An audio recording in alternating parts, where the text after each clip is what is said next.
is a little extreme for Azula. No. Azula never murdered a fucking child. Here we go. On screen. Oh,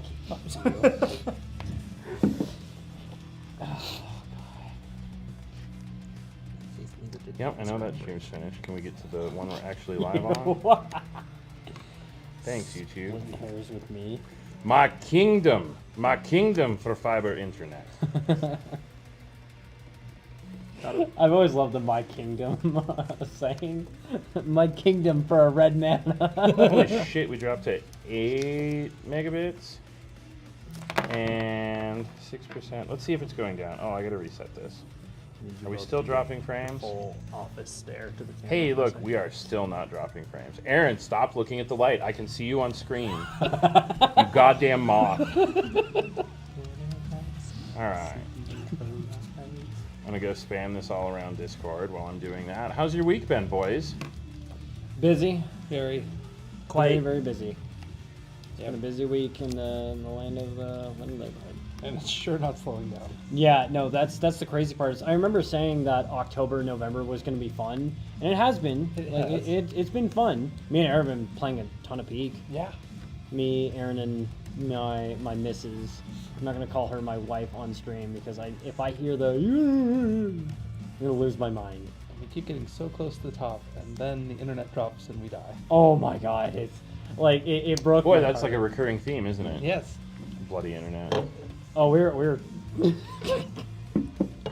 So good news, dear viewers, we do have a solution to that. We have found a vendor that will get us synchronous fiber here in the building. Hey, there's a wrap. Synchronous fiber here in the building. It's a 5-figure bill to get it installed and up and running. Wow. We're gonna bite the bullet on that. $10,000 plus. Got it. What?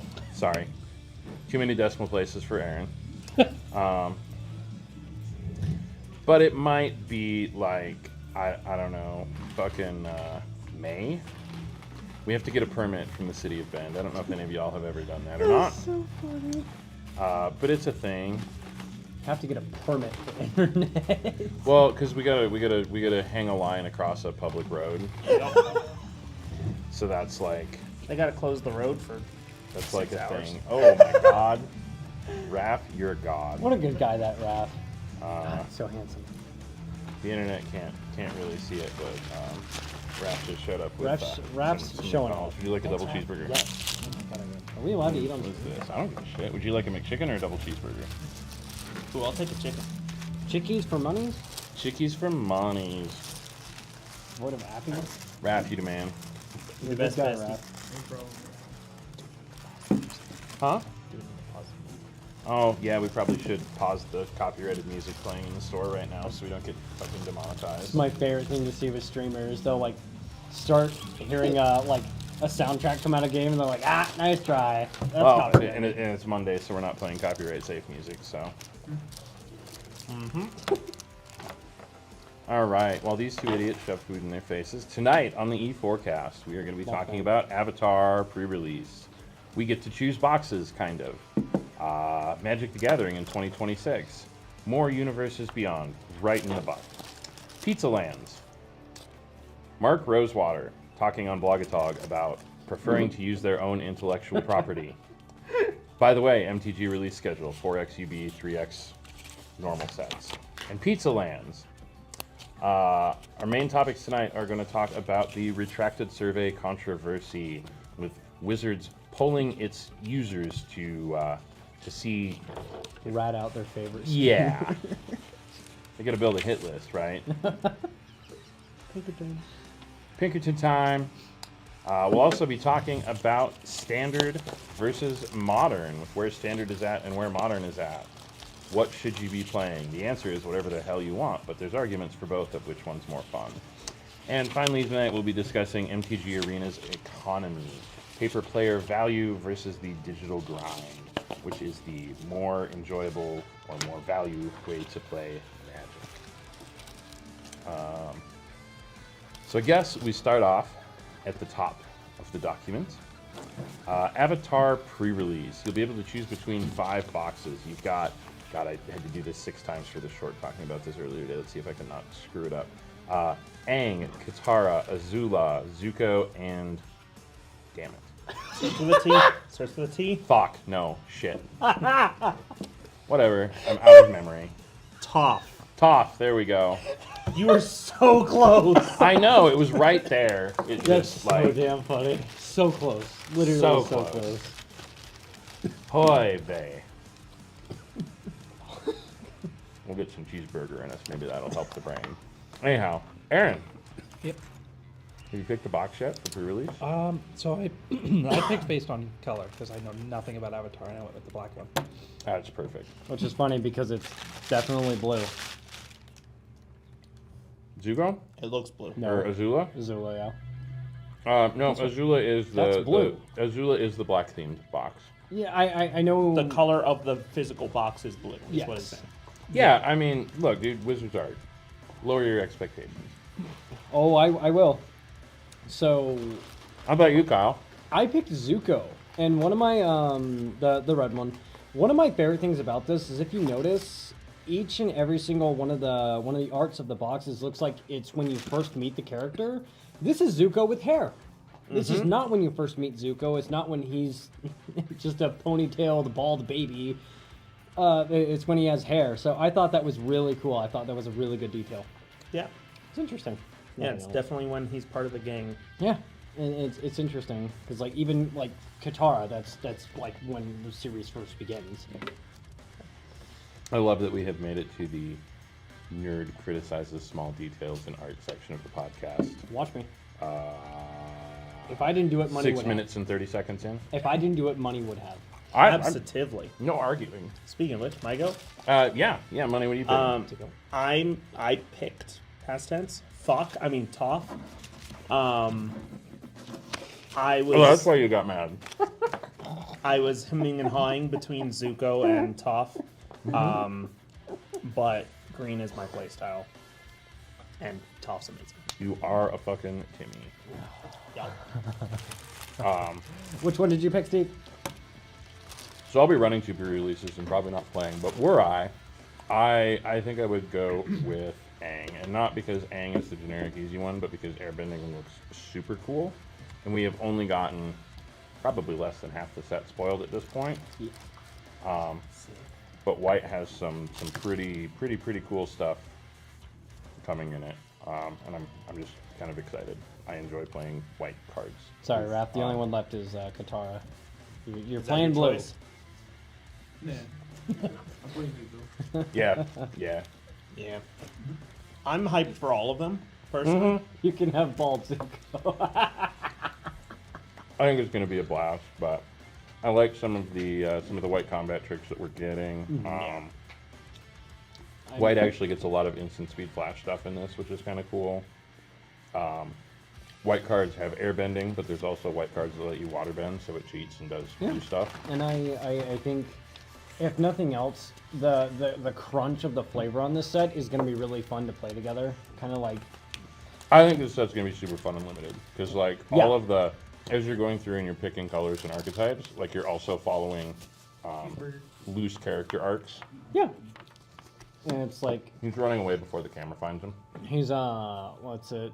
I think the archetypes are the way I like them the most. Of like, let's say white in this set is going to lean towards like that flashy kind of playstyle, but it's not married to it. There's still like that divider. It's like one of my Yeah. I favorite think swaps of Ravnica. I think they're themed really well. I think we've definitely had some sets where color identity has kind of been left by the wayside on the design floor. Oh, And I think the color identity of what I've seen so far in Avatar has been phenomenal. yeah. I'm super hyped for Earthbending, personally.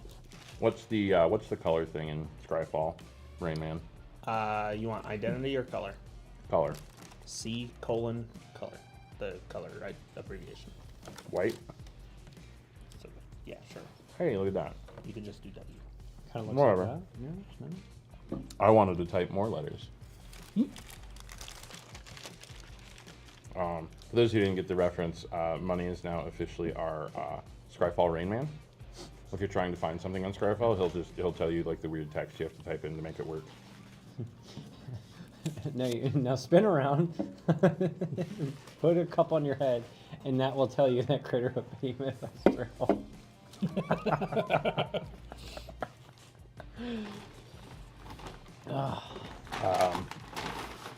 Critter Hoof Behemoth was reprinted as an elephant, and I don't feel like people talk about that enough. I love it. The secret lair? Have you seen the secret lair with the like, I ate too many mushrooms elephant? It's no. The story behind that is kids drew it, and then they made realistic renditions. You're talking about the one where they had like it was the Critter Hoof Behemoth. First Sliver was in there. There's a whole bunch of it was a drop where it was all like children's art from Extra Yes. Life. Yeah, those are super neat too. I own that Crater Hoof and the full secret lair because I had to get the Crater Hoof. Yeah. And it's in my Chatterfang deck. Chatterfang and a Critter Hoof and a Chatterfang deck? No. That's a win What? con. Trample and XX gives 50 squirrels a win? 50, you're cute. God damn it. 50 try infinite. You can't do infinite, it's 2 billion. So yeah, I think it'll be fun. I think it'll be super cool sealed. I'm hoping it has some kind of impact on standard. I think limited is going to be a blast. I think anything could be an uptick from the stunning amount of interest we've had in Spider-Man Limited. The overwhelming. Overwhelming crickets in the room. Going on 3 weeks without it firing. Yeah, nobody cares. I've given up at this point. I just assume it's not gonna. I was actually curious to ask if Spider-Man has fired even once. It's fired twice in 5 weeks. Wolf. And an important thing that I need to remind any listener, any viewer, even a little bit myself, you only need 4 players for a Spider-Man draft. You only need 4. It's a pick 2 set because reasons. Yep. Of the 3 weeks, the first week we had 3, the second week we had 1, the third week we had 1. No, we had 7 one night. Oh, the ones that didn't fire. Okay. Yeah. The ones Well, that like, no, didn't the fire. first weekend we fired it with 7 because everybody thought it was going to be like popular and we're going to run out of packs. We're going to have to do the same thing we did with Final Fantasy. Uh-huh. When I just fucking deleted all of the products from the website because I'm like, it doesn't matter. Somebody will show up. Yeah. Or they won't. So. Yikes. But I think Avatar will be fun. I think it'll be a cool set to end 2025 on. I'm excited moving into 2026 as we move into Lorwyn. The rest of the year will be cards printed by Wizards of the Coast that we can purchase. And possibly play-in formats. Yep. Our unannounced universes beyond. It turns out that all of us in the internet were correct. It is the Heroes on a Half Shell, the Teenage Mutant Ninja Turtles. I'm not sure how I feel about that. I think it'll be fun. I think it'll have some nostalgia for me. I don't know if it'll be a big seller. We get a first look of just some cards, right? I think it's really interesting that they're a lot of the IPs that they're choosing so far, and you can kind of say no shit for a lot of these, but I'm like, Is their bonus sheet really set code PCA? What? The set code for the bonus sheet for Turtles is PZA. Okay, that's kind of funny though. I'm here for that. see, that's a pizza I will take.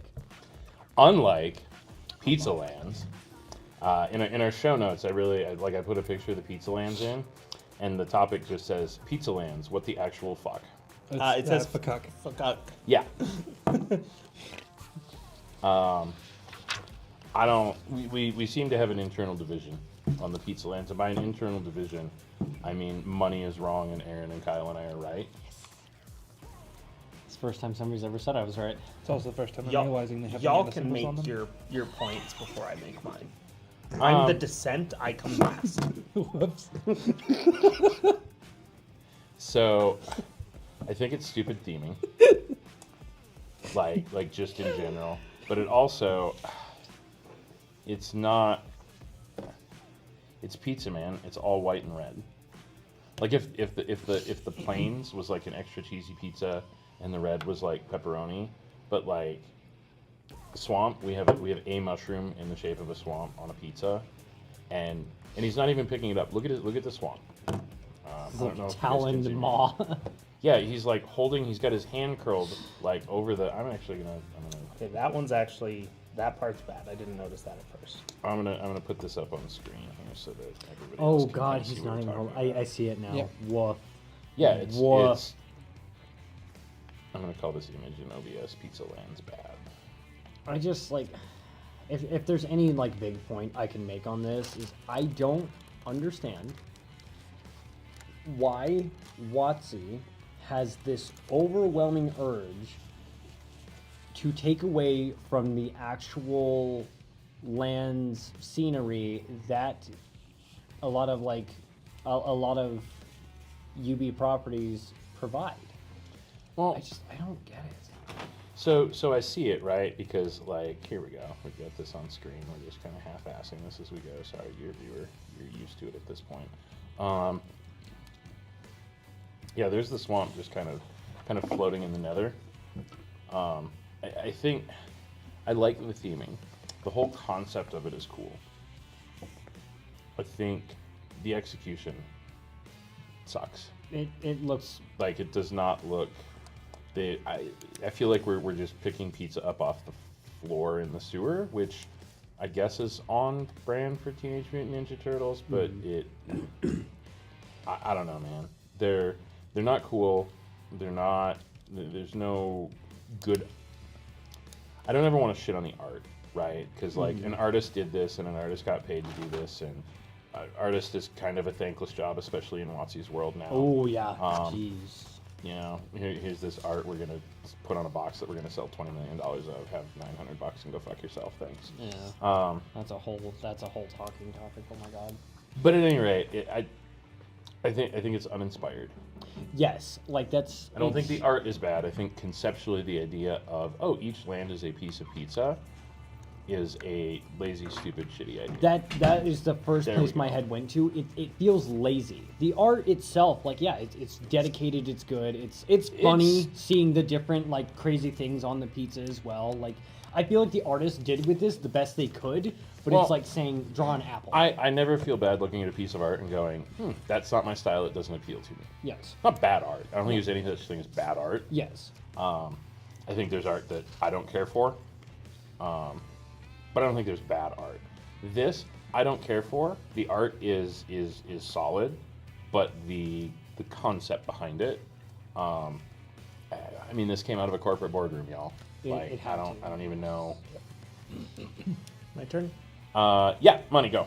Okay. Counterpoint. Money so- likes this crap. I love these lands for what they are. So, within the theme of TMNT, which is, sorry Wizards, shitty theme to go with for a full set. Okay.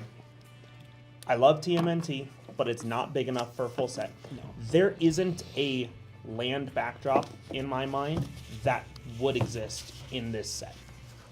Okay, you have sewers. Okay, so and here's the the city thing. streets. You've seen the symbiote lands from Spider-Man. Sure. Gorgeous, beautiful, Yeah. manholes, bro. Yeah, and You know. I'll be honest, I would bet money that that's coming in a secret land. Oh, I despise that you're probably right. Yeah. That's the first thing that came to mind. So, Like, it's the same thing with Be a Spider-Man. swamp. Like, here's these Would be a mid-lands in swamp. the set. And I personally, I like the Spider-Man lands better than I like the pizza lands. But the symbiote Spider-Man lands were so heads and tails above the set lands. yeah. Well, But it was also $50 for a set of them. there you go. as a fan of TMNT, way back, the old school shit, Yeah. the fact that, the pizza looks disgusting. It's Yep. supposed to look disgusting, Yeah. and that is hilarious to me. The way that they managed to get the mana symbols into the pizza toppings, I love it. I mean, Anchovy Islands is arguably neat. But it's, I think that's an onion or It isn't the mana symbol itself is an the- onion, but the little blue dot, little lines blue on it, those fish. are anchovies. Yeah. No, I know, but They have the mana eyes, they're symbol. anchovies. Yeah, No, that's I'm an aware. onion. Okay. And then the fact that they use a different character as the person picking up the pizza, and the fact that I think, don't quote me on this, Ninja Turtle fans, I think they chose the right characters based on their vibes for each of the Well, colors? they followed the theming of the colors in the set, right? Splinter is black, Donatello is blue, Raph is red, Michelangelo is green, which No, he. yeah, Yeah. isn't he? Yeah. Yeah, but like he should be, regardless of the turtle color. Orange. I know. Right, but vibes, not Okay. literal color. Okay. You got Leo, No, the no. leader, Sure. as plain, as Sure. white. Fine. Okay. Donnie. So your argument is vibes. Yeah. No. Okay. Vibes. I fucking love these lands. Am I ever going to collect these and use these in anything other than a joke food deck? Hell no. But I love it for within the confines of Ninja Turtles. That is probably the best lands they could come up with that don't belong in a I single think that's part of my beef is a lot of our other universes beyond lands made sense in the context of like the Spider-Man lands. You don't have to play a Spider-Man deck for those to fit, right? It just has to be a spider deck. Yeah. The Lord of the Rings lands with the maps, like yeah, those are maps of Middle Earth, but like they're maps, right? We're taking a journey with our deck. We're trying to do whatever, right? They made sense in other contexts. Barely. These are like, I play my red pizza to tap for my Monastery Swift Spear. I don't know. I struggle with it. I think like the biggest frustration that I have, I pointed it out to Aaron, I'll point it out to you too here in just a second. This is the second set based in New York that they have not used a single damn cityscape for anything. They keep subverting to these weird full art niches. These would have been food tokens, man. Yeah. Like, Oh yeah. there's so much of New York that you can use to represent each and every single color. Like a neon red sign for a bodega, for fuck's sakes. Like something creative, something cool. Like literally, look at your sheet, look at your paper. All of that background right there, that looks like a better land than these do. That makes more sense. I wouldn't call that being creative though. I'd call that just making sense of something. 'Cause Which, if you're using a alleyway as a swamp, like that's not creative. That's just it would Yeah. make And sense we've in- had in that a its billion practical, times. so it's Yeah, like- Dynasty did it well. I But if you're talking about like creativity, just feel like I they, think better not. I think the pizzas are creative. I think they're creative. I think the artist did a solid job. I questioned the swamp, but that I don't know. That's a decision. levitating the pizza into his hand. Yeah, I mean it's Splinter, right? He's the ninja one. He like ninja pizza pickup. Well, and Splinter doesn't eat pizza. Yeah, that's- Clearly he does. Yeah, he does. Oh, okay. They all kill it. I don't know enough about this. Right. It has been 20 years since I've watched Teenage Mutant Ninja Turtles, so forgive me, dear viewer. Should I lapse He in did judgment? raise the turtles on basically pizza. I'm just saying. Yeah, that's So fair. he had to like pizza in the first place That's for them to fair. get Okay. hooked. Anyhow, I think there are better directions that they could have gone. Yes. I think there are directions they could have gone that would have appealed to me more. I agree. That's fair. I agree wholeheartedly. I'm also annoyed that we had 2 sets inside of 6 months in New York City, and it took us 9 years to get the hell back to Lorwyn. Just throwing that out there. Lorwyn came out in October of 07. Jeez. We will have been in New York City, I believe, 3 times before, or in a 12-month span before the end of 26. Well, you're assuming that the Avengers will be in New York City. It will be. Why would that be? It will be, and you. Well, the Avengers headquarters canon in the comic book is in New York City. Right. See? There we go. We even have a facts check on standby. Now, to follow up on all of that other IP, we have our third best of one topic. Kyle, I don't even know where you got this.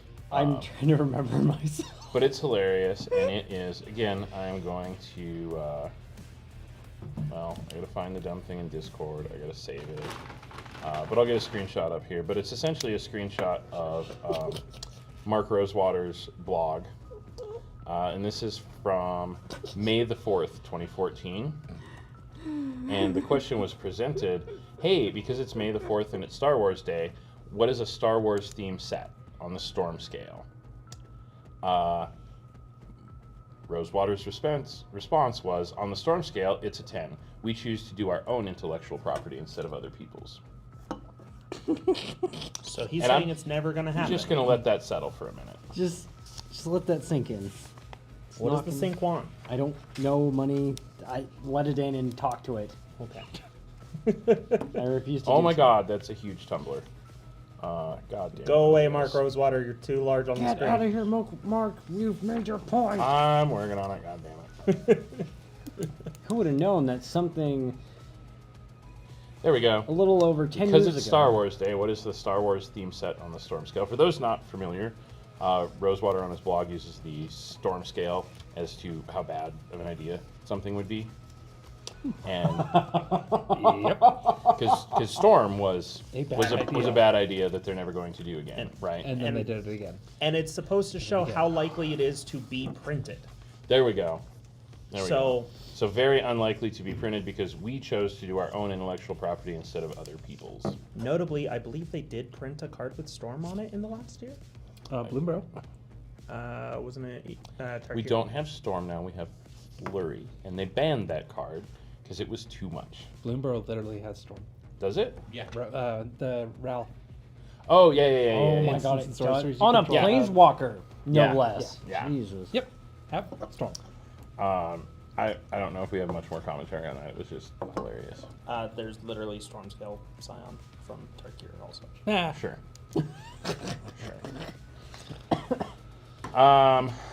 Anybody else have anything on Rosewater's blog? Yes, because it's intensely funny. Because not only is he like, not only has the fates of reality twisted of like Star Wars I'm gonna eat a in cheeseburger while Kyle goes. in Magic the Gathering, purely preposterous. What about Star Trek? You're greenlit. It's like, are you fucking kidding me? Hey, to be fair, he should have just said it's a 10. Disney's property is too expensive. See, well, was it they- Disney's property 10 years ago? No, it was not Disney's property 10 years ago. It was Well- still Lucas. Oh, there you go. And like, see that makes it even funnier somehow, it right? also that was 11 years. Homie, it's 2012. They bought it in 2012. Really? It was, Wow. In Oh, wow. fact, Disney property. But back in 2014, they weren't even thinking about even Secret Lair, let alone Universes Beyond. No, not even close. But it's funny. It's funny though. That's just the funniest thing that I've seen throughout this whole thing is like Star Wars, Star Alright. Trek. So here's a fun ADD run on that. That's weird. Alternate universe. Disney doesn't buy Lucasfilm. Hasbro does. Oh, which, One could argue they already did. isn't that like an all roads point to Disney thing? Because wouldn't Disney just buy Hasbro? Really? Yeah, in fairness. I mean, give it 5 years and we have Disney owning Magic. Disney made a conscious decision to hire Ravensburger to make them a card game rather than just buying Hasbro and owning Magic. That is true, and that's really funny. Yeah, That's give- incredibly give funny. Lord 4 more years and we're not gonna do it. But Hasbro's gonna be like, alright, you can stop blaming us. It's Disney's fault now. God damn it. And they take Hasbro Oh, back. Huh? And they take Hasbro back. So you don't talk back to Disney. I mean, Sorry, it's not Hasbro really didn't make Hasbro. quota. The whole company of Hasbro is Wizards of the Coast. Yeah. Like Hasbro Yes. doesn't own anything else that is a profitable property No, other than Wizards of the Coast. there's a reason why they've had to put Magic cards in their toys so people actually buy them. How else am I supposed to get Mary Jane Iron Spider? Fair, Card Kingdom.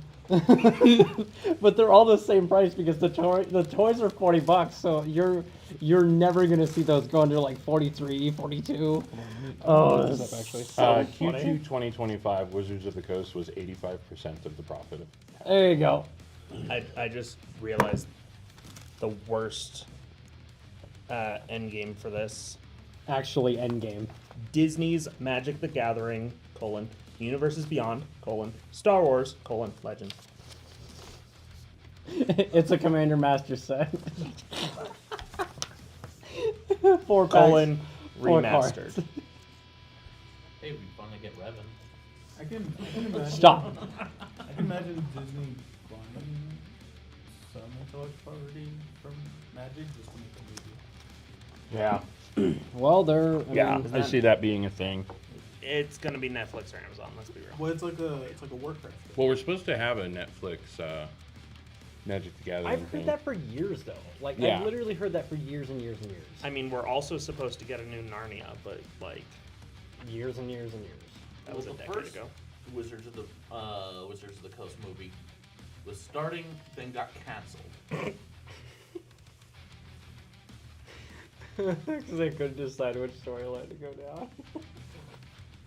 Yeah, over the last 2.5 years, there's like a post every 2 months about this. Yeah, so. exactly. I've heard it Okay. a million times. Until I see any, what's it? I mean, hey, we're actually getting Witcher Season 4, and I never thought that would happen when Cavill left, so. I was gonna say, but we're getting it with like the worst Hemsworth brother, and I don't know if you've seen any spoilers, but Oh, yeah. God, it's Yeah, I've watched the terrible. trailer.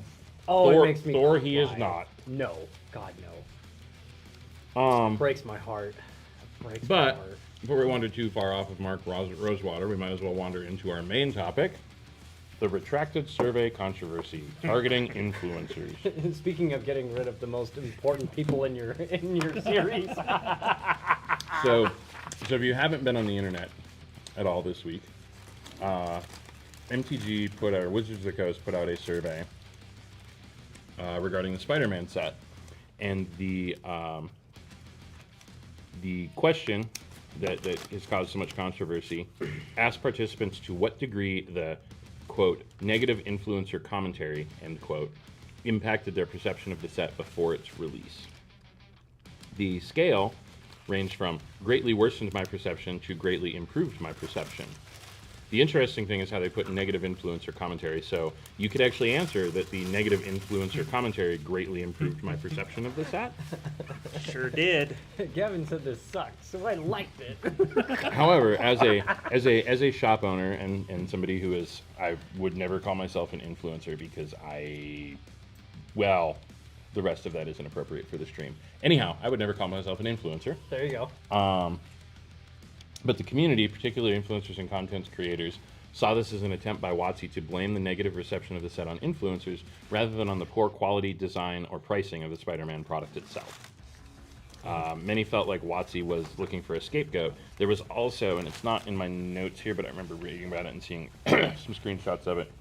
There was also a follow-up question of, which influencers do you follow?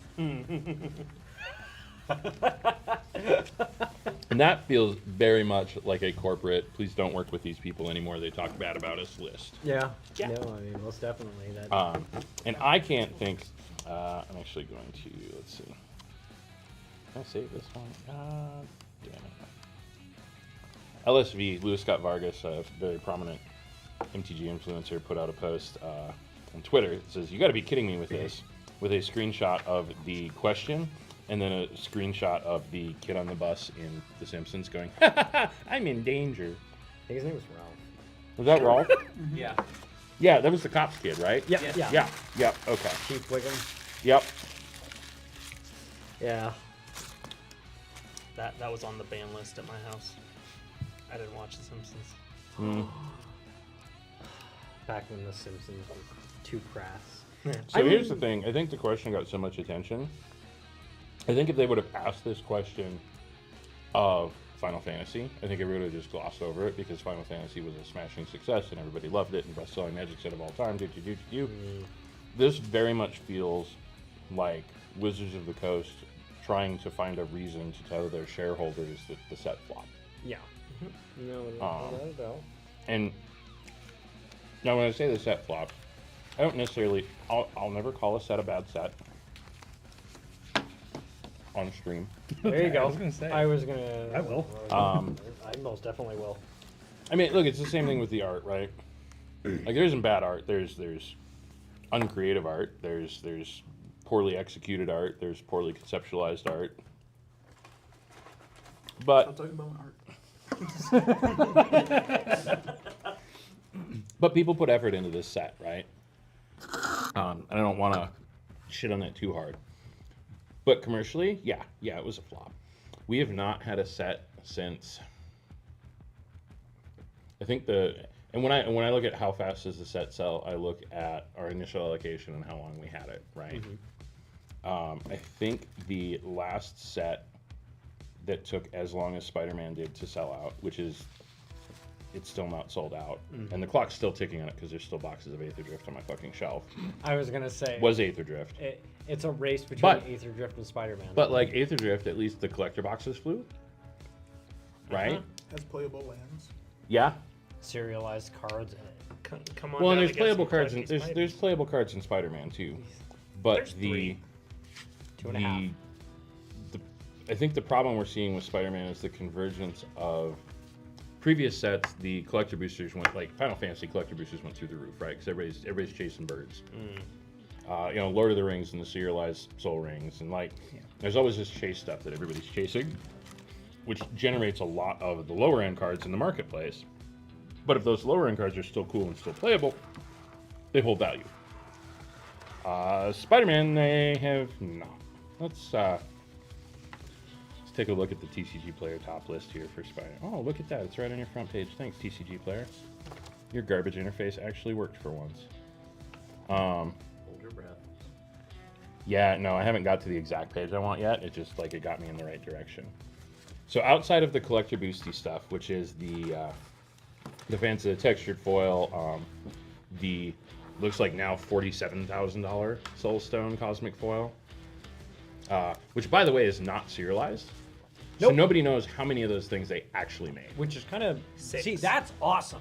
That is, if there's any serialized, I will take is a non-serialized. You know, From the point of view of someone who's sitting on $20,000 worth of collector boosters at the current moment, hoping that they go back up, the fact that it's never going to hit the point where they go, oh, all the Soulstones have been pulled. Oh. Hey, somebody apparently pulled the Thanos Soulstone malarkey. here, or one of our customers. I don't know if he got it here. Yeah, it was from a pack that he bought here. Okay. Yeah. I remember handing. Not name dropping because don't want him to get jumped. I Blind, remember, blind squirrel finds a nut every once in a while. Yeah. I remember handing my friend a pack that had a serialized Yorian in it, and that was like the. Oh. So we've hit the point with Spider-Man packs. We had a mom and a kid show up at the gate today, and like the kid's like, oh, they're closed, and it's usually like when I hear that, I usually get up and I'll find like a Pokemon promo pack or something and be like, hey, yeah, sorry, we're closed, we're doing work, we're gonna have a till open. Here's a freebie pack to open. I've started using Spider-Man packs for that. And the kid was thrilled. He's like, Spider-Man, that's so cool. I'm like, you haven't opened that one yet, buddy. But so outside of the collector box stuff, the most expensive card that you can pull out of a play booster, because all of the textured foil and the fancy Soulstones and stuff are all collecties. Out of a play booster is the Soulstone, and that is currently $63. That's the big mamma jam. We go 1, 2, 3. It takes 3 more cards. Miles Morales, Gwen Stacy. I think this Gwen Stacy borderless is actually only a collector booster. So Some of the spectaculars are. Those are collectibles. those are collectors only. They're the textured foil. Those are the $400, $500, $600 ones. Yeah, Spectacular Spider-Man. There's 1, 2, 3, 4, 5, 6, 7 arts of him. In textured foil, and the cheapest one right now is $395, and the most expensive one is $650. But those are collecty boosty, right? And the problem is, if you pull the $395 one, that card is worth less than you spent on the box to pull it. And that's your chase right there. So like, what does it matter? Well, and to be fair, the chase is the Cosmic Foil Soulstone, but how many 5, 6, whatever $100 boxes they are do you buy to get a $47,000 card? Obviously, the answer is 90, because then you're still $7 or $2,000 up. But that's a whole lot of work for $2,000. Whole lot of work. And then you gotta sell the dumb thing. And that it's always my favorite part about all this. Like, okay. Yeah, the serialized cards, the chocobos, so last weekend we went out for a wedding. We went out to the other side of the mountains in the valley, and like I stopped at 4 or 5 stores. Every single store I stopped into had one of those fucking chocobos on the shelf for like $3 million. And the one guy was like, well, you know, we've got it listed at $3,500, but if you were paying cash, I'd do $3,000. I was just, what the fuck am I gonna do with this? Let's talk about a serialized Aether Spark that's been in my case since when did Aether Drift come out? February, almost a year. 2012? Aether Drift? Yeah. Kyle. God, I wish I had something to throw at you. God, I wish it came out in 2012. Anyhow, Still wouldn't talk. point being, there's little to no value in this set. Case in point, I got mad when the pricing started dropping, and I'm like, fine, then I'll just open the dumb collector boxes.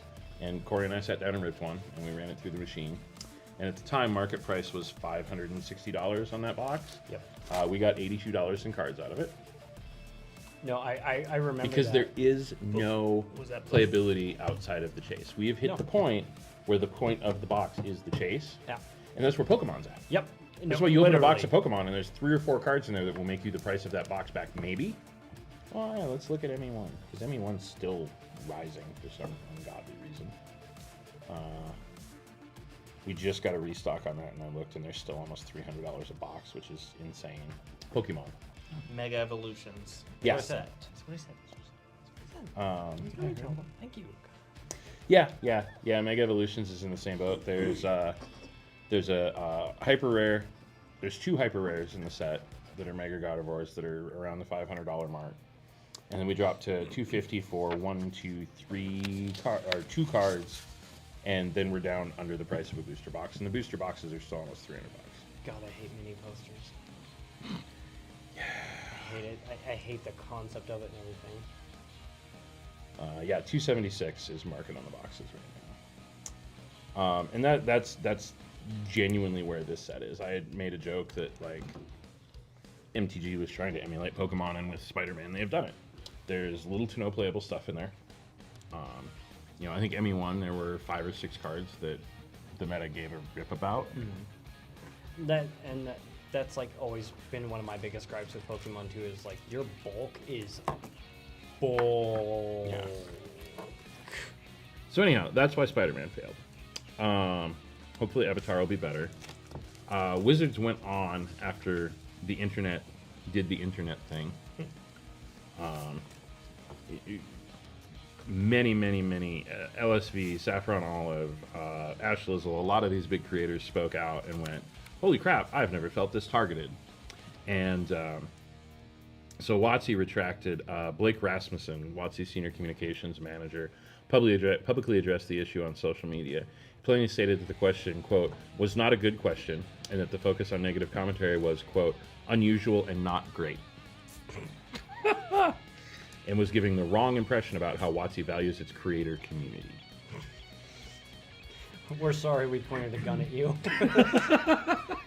It didn't actually hit you. It just scorched your hair a little bit on the way by. We just grazed you, God. Rasmussen went on to assure players and creators that the question was a, quote, mistake, and, quote, wasn't malicious. He reiterated that WotC does not and will not punish creators for having negative opinions, pointing to their history of working with creators who have expressed varied opinions. He also promised the issue would be discussed internally.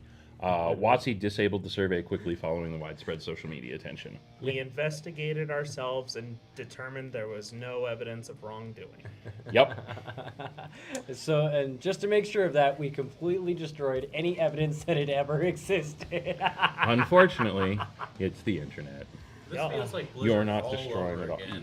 Yeah, do you guys not have phones? Which is actually pretty prominent for one of our... Well, it was hilarious too. I remember when they announced Spider-Man, and we saw how little the set was going to be, and we saw the prices starting to skyrocket. And I made a short and I made a joke. Rosewater at one point, in response to feedback about UB, made the crack about, well, maybe this product isn't for you. I cannot think of a better poster child for that expression than Spider-Man. The problem is it wasn't for a whole lot of people. Now, there's some counterpoints. Is a company right? And we do this as a company to try to figure out how external factors influence sales, right? Our external factors are generally WotC, full stop. Yeah. But it's something that is the correct answer to look at in a business case, right? But the way that they phrased it and then followed up with the, hey, did influencers make you hate our set? Okay, cool. What influencers do you follow? Man. I follow one influencer, and that's the name they got from me. His name's Mark Rosewater. I love it. Yeah. I love it. But genuinely seeking data would be a, hey, how did external commentary Yeah. make you feel? Yeah. How did negative creator commentary impact you? There's a very, very large difference in the wording of those questions, and I realize that it's kind of a semantics thing, but when you're a billion-dollar corporation, fucking pay someone to look at the semantics or something before you post it on the internet. Correct. We don't do anywhere near $1 billion a year. And like, I still like social media posts and stuff. How many times will I grab you, Chris, and be like, hey, proofread, what do you think of this? I can probably count on one hand the number of times it hasn't happened since I started. Right. You know, you get a sounding board, you don't, because otherwise you just live in your echo chamber, and a lot of times your echo chamber is wrong. And more than anything, like, doesn't it just look like a really lazy lash out? Because It does. Like, it's following the set. It's not before it. It's following it. So all the dominoes have already fallen. It's like, "Grr." So what I see, and anybody who knows me knows I'm not a fan of the corporate structure of our economy. I see a corporation looking for something to hand to shareholders to keep their heads off pikes. I'm just saying it's WotC going, those influencers are a menace. They need pictures of Spider-Man. More pictures of influence. Wait. Maybe not. I think they're leading. Huh? I think they're leading too. What do you mean? Trying to get people to answer the question by leading them to the Yeah, answer. no, Yeah. it's Yeah. super like that. That's what I'm saying with like the lash out. It just feels super accusatory. It feels super heavy-handed, and it's like it feels like especially with like concluding with the redaction and the whole "we're sorry," like concluding with that, it literally feels like when you have brothers, you know, and you're the older brother, and your little brother's pissing you off for no reason. Then he's your little brother, and you whack him, and then he starts getting real upset and real sad, and everybody freaks out about it. And you're like, "You give me back, bro." oh, bro, you hurt me too. It feels literally just like that, but in a even less like impressive stance, because like there's no punching back in this situation. No. You know, Mom and Dad, I promise I never did that to my little brother. pretty much. And then mom and As dad's far like, as you need to know. it I feels genuinely didn't. so lazy and so childish. Oh yeah, 100% Crazy. it is. Wizards just needed to give Marvel an answer because Marvel was probably like, Yeah. this is one of our best-selling licensed products, and somehow you managed to make it your worst one. We need to know how you did it, because Yeah, how did you actually fuck this up? We gave you Tom Holland, and you gave us Andrew Garfield. I will Oh. fight you on that characterization, Kyle. Sorry, money. Oh my god. I'm gonna take you out back, homie. Yeah, Oh, you not saw your that. friend. I love Andrew Garfield, and you can die in a fire for that. Okay. No disrespect to Holland, Garfield, or even McGuire. Okay. It was just my example at the time. But Raph brings up an interesting point, right? We've reached the point where the individuals that are designing the set and are responsible for how the set plays and how the set feels are, especially with Universes Beyond, now not only answerable to a corporate board, they're answerable to the shareholders, and now when you bring other IPs in, they're answerable to the IP holder. Yep. Like, that is a whole lot of creative restriction on just making the game good. Yes. Like, there's a whole lot of pressure on making the game not suck, right? Yep. And I don't see a world where that is good for the design of the game. No, because There has never been an example where a giant corporation taking over has made the soul and the content of a product better. correct. And like you were saying about pressure, it's like what does that do to them? What their bottom line is, you did bad, the world hates you. Your bosses and your followers alike hate you now. You did good, neat, money cow. Next. Yep. It's like it's soul crushing any way you look at it. It becomes. I mean, here we go. One of the things. This is a very well documented piece of news that provides a very real look into the tensions between WotC's business goals and the gaming community's expectations. Yeah. No. And we've seen that before. I mean, Blizzard Activision. Come on, bro. What do you mean? You guys didn't like Landers? You guys don't have phones? It will never die. Borderlands 4. No, man. it'll be funny forever. Borderlands Yeah. 4 crashed and fell on its face, and its CEO straight up said, "Make your own, come on." Yeah. Like almost verbatim. It just need bigger dawned on me. computers. Gosh. Did they not have a card referencing the Spider-Man dancing scene in this set? Not that I'm aware of. No.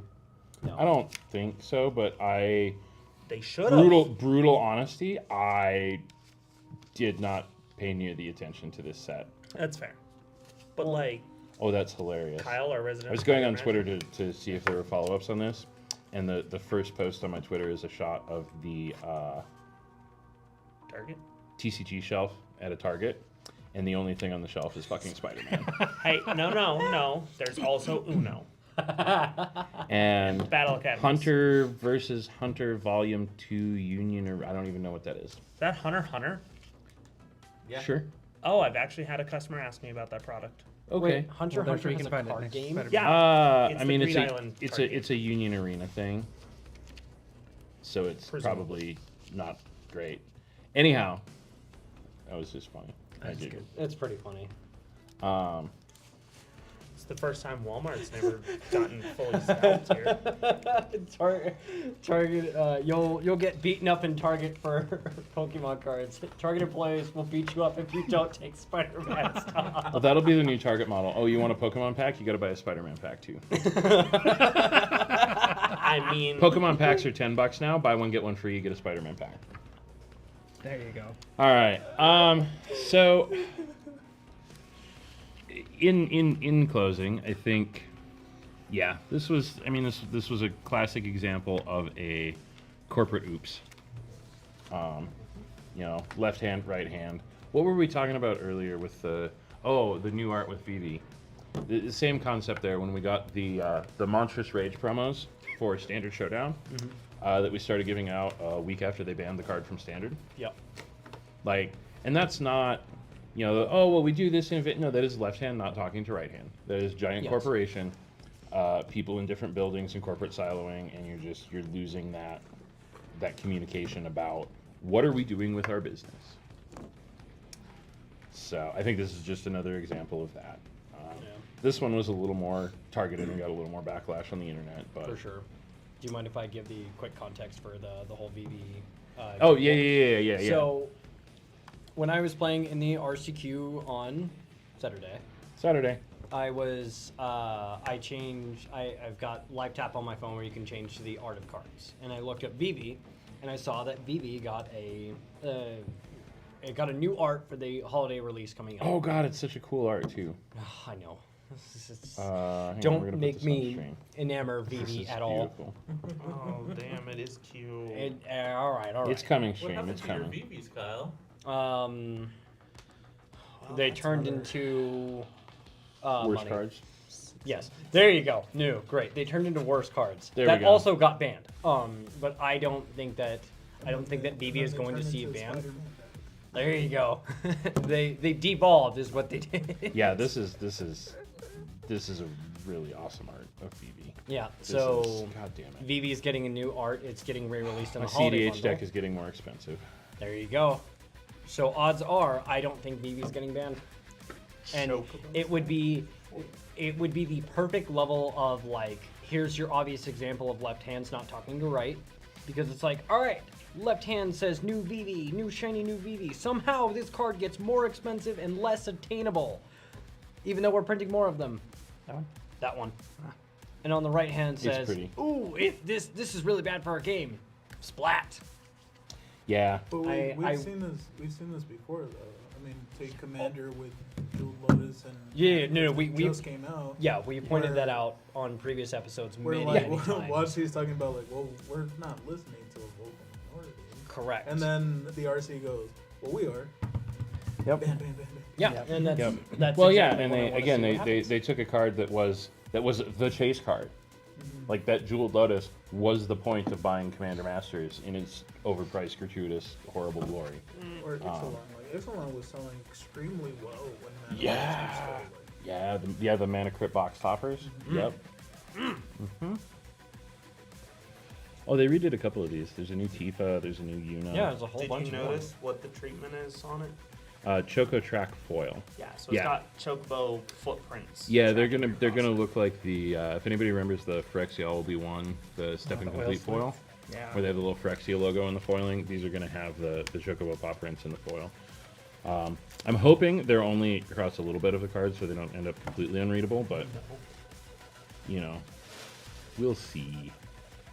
Yeah, those are the bundle. Those are, and I think these cards, you get one of the. There's 8 of them. There's Cloud, Silkskin, A Realm Reborn, Tifa Lockhart, Traveling Chocobo, Choco Seeker of Paradise, Vivi, and Yuna. And I think you get one of them out of every bundle. No exception. No. None yet. That they've Yeah. Well, no. These are fully spoiled. These are the 8. Yeah. When you buy that, probably going to be $300 plus bundle box because they didn't fucking print any of them. You get one of those as your promo card. Yeah. Sounds about right. That'll be another fun. It's not on our topic list, but I suppose I can touch on it anyway. Let me get the. We actually got allocation numbers up for those, and we spend 7 figures a year on Magic products, so we're in the top 10 with our distributor of spenders on Magic products. We got 28 of those bundles. You know, that's more than I thought you were gonna Yes, say. I agree. That is way more than I thought. I mean, I guess 10. Fair. What was I the was gonna- solution you were coming up with, where you're gonna throw I them don't- in a room and 10 people have to fight over it? Yeah, I don't Cage know. match. Bring it on. I haven't. That is a problem that is in my brain that currently is a tomorrow problem or a next week problem. Of like, Later Steve problem. I have 28 of these and I have 500 customers that want one. How do I accomplish this? And honestly, like the text list is going to get first crack, right? Because they're our first notifications, and that takes me from 500 down to like I don't know, half of that's Pokemon, so probably 100. I think we have 200 and some people on our text list, but the vast majority of that is Pokemon because traditionally that's the product that nobody can get. Although Hasbro's putting work in to Really, Make really that a give them pain in run the for their ass. money. I can print less than you can. oh my god. Anything you can print, I can print less of. This whole holiday release set just Yikes. makes me sad. But anywho, so that leads us into. Actually, it doesn't lead us because our next topic is a complete flip from shitting on WotC like we've been doing the entire show now. Just trying to pull some coals from the embers. Yeah, The ashes. a little bit of love, a little bit of fun somewhere. Topic 2 for the night. We just had the Houston RC, and we've spent a lot of time talking about VV and Standard, and it's like VV Demir and Mono Red starting to come up. And holy cow, we have 3 viable decks in Standard now. Houston. Let me get the actual numbers in front of me here so I don't sound like an idiot. The top 8 at SCG Con Houston. Well, this is for modern format. Yep. I'm aware. That's the comparison we're getting into. Shut up, Nick. We're getting there. Impatient mall cop. I saw it flash in his eyes. Yep. So the top 8 at Houston had 2 Jeskai Blink decks that went in finished 1st and 8th, and had 2 Is It Prowess decks that finished 3rd and 7th.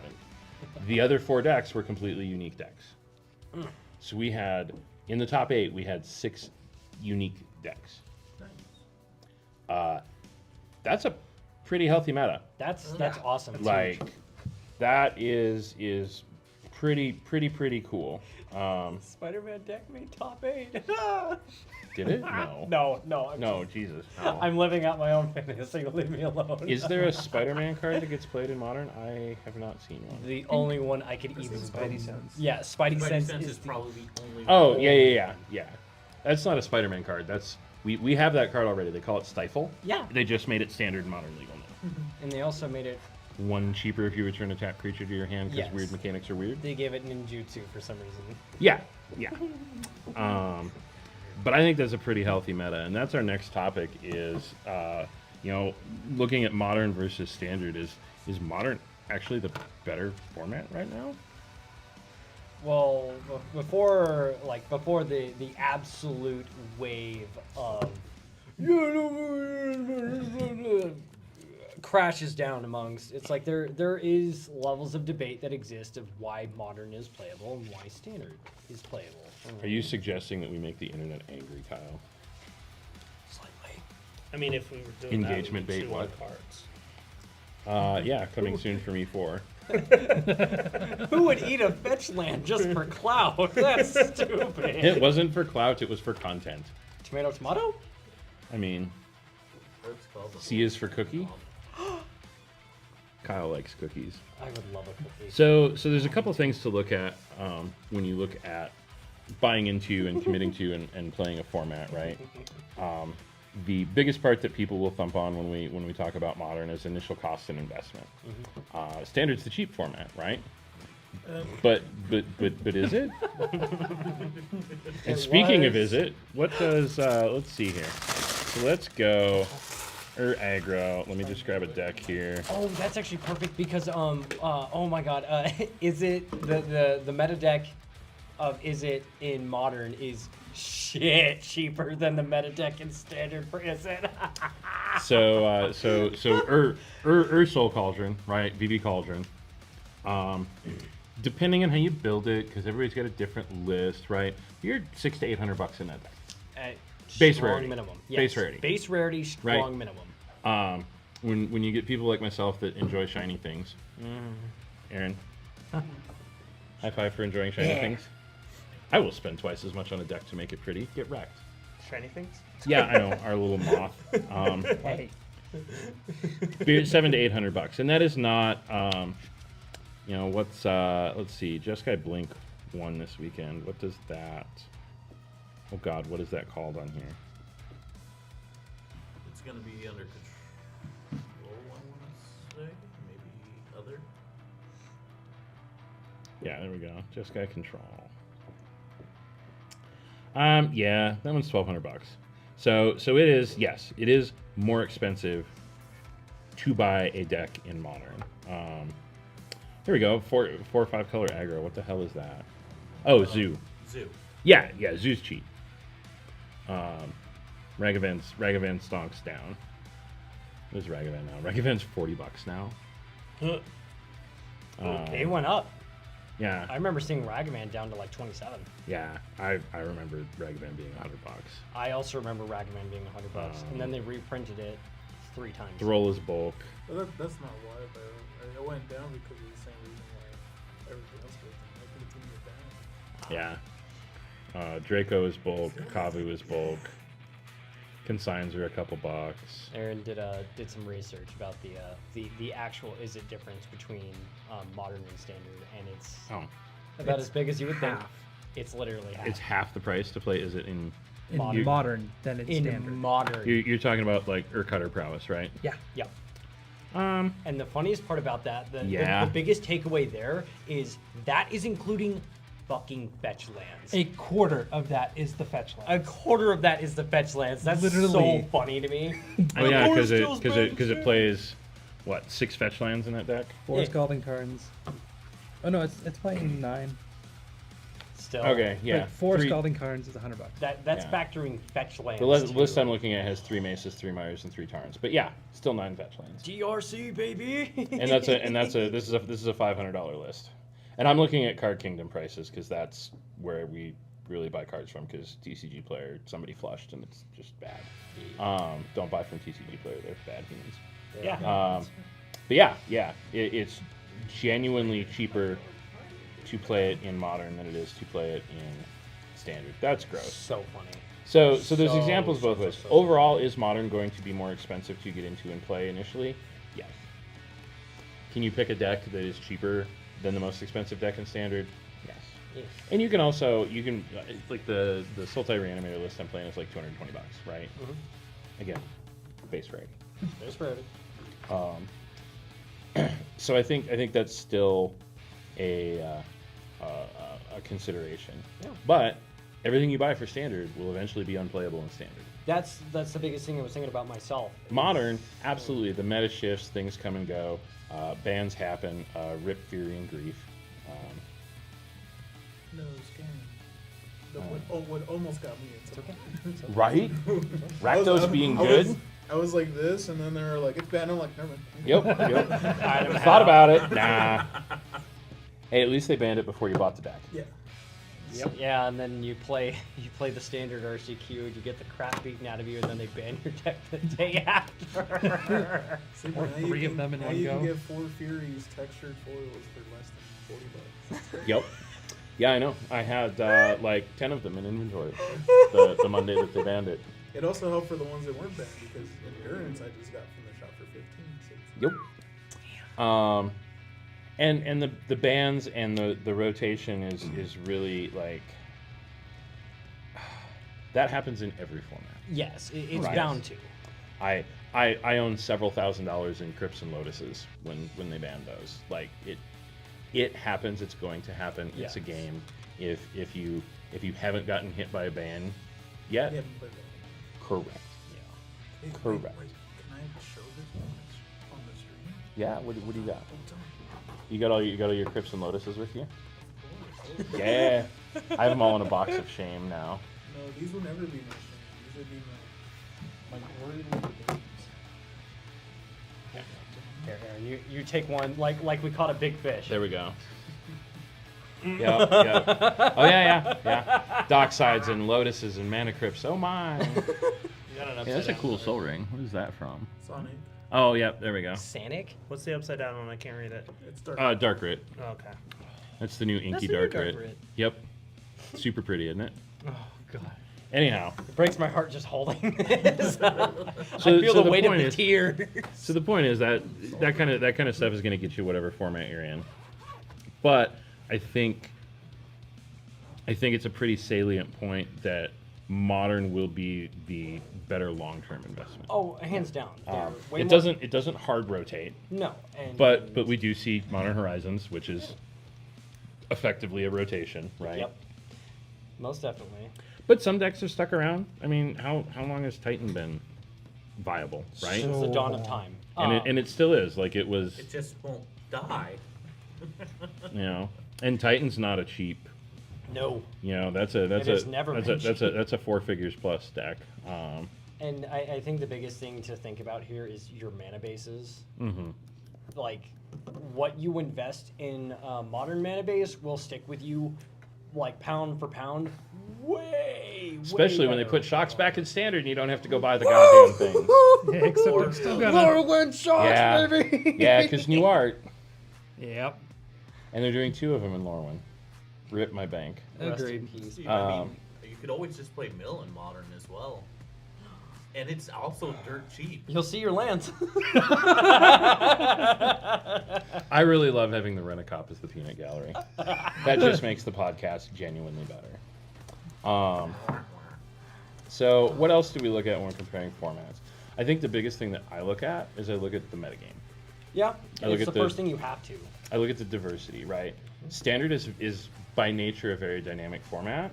It also, with the amount of power creep that they've been printing, has multiple times in the last 18 months of Standard been incredibly horribly broken. Oh yeah. We have seen more Standard event top 8s just, and when I say dominated by a deck, I don't mean like, oh, there were 3 of those in the top 8. No, I mean there were 7 of them in the top 8, and one dude playing some deck that drew the right cards at the right time to beat him. Well, even the what was that? There was It's no Arena disrespect to Tournament Chris. 9. That's no disrespect to Chris. If anything, I'm happy for him that he did draw that. Yeah, so Arena Championship 9, our top 8 was. Why are you not giving me deck lists? Because you didn't ask for them. I will give them to you. Fucking AI. Is it? Oh no, hang on, I got it. Is it Cauldron? Oh, this isn't top 8, or Zug Demons was.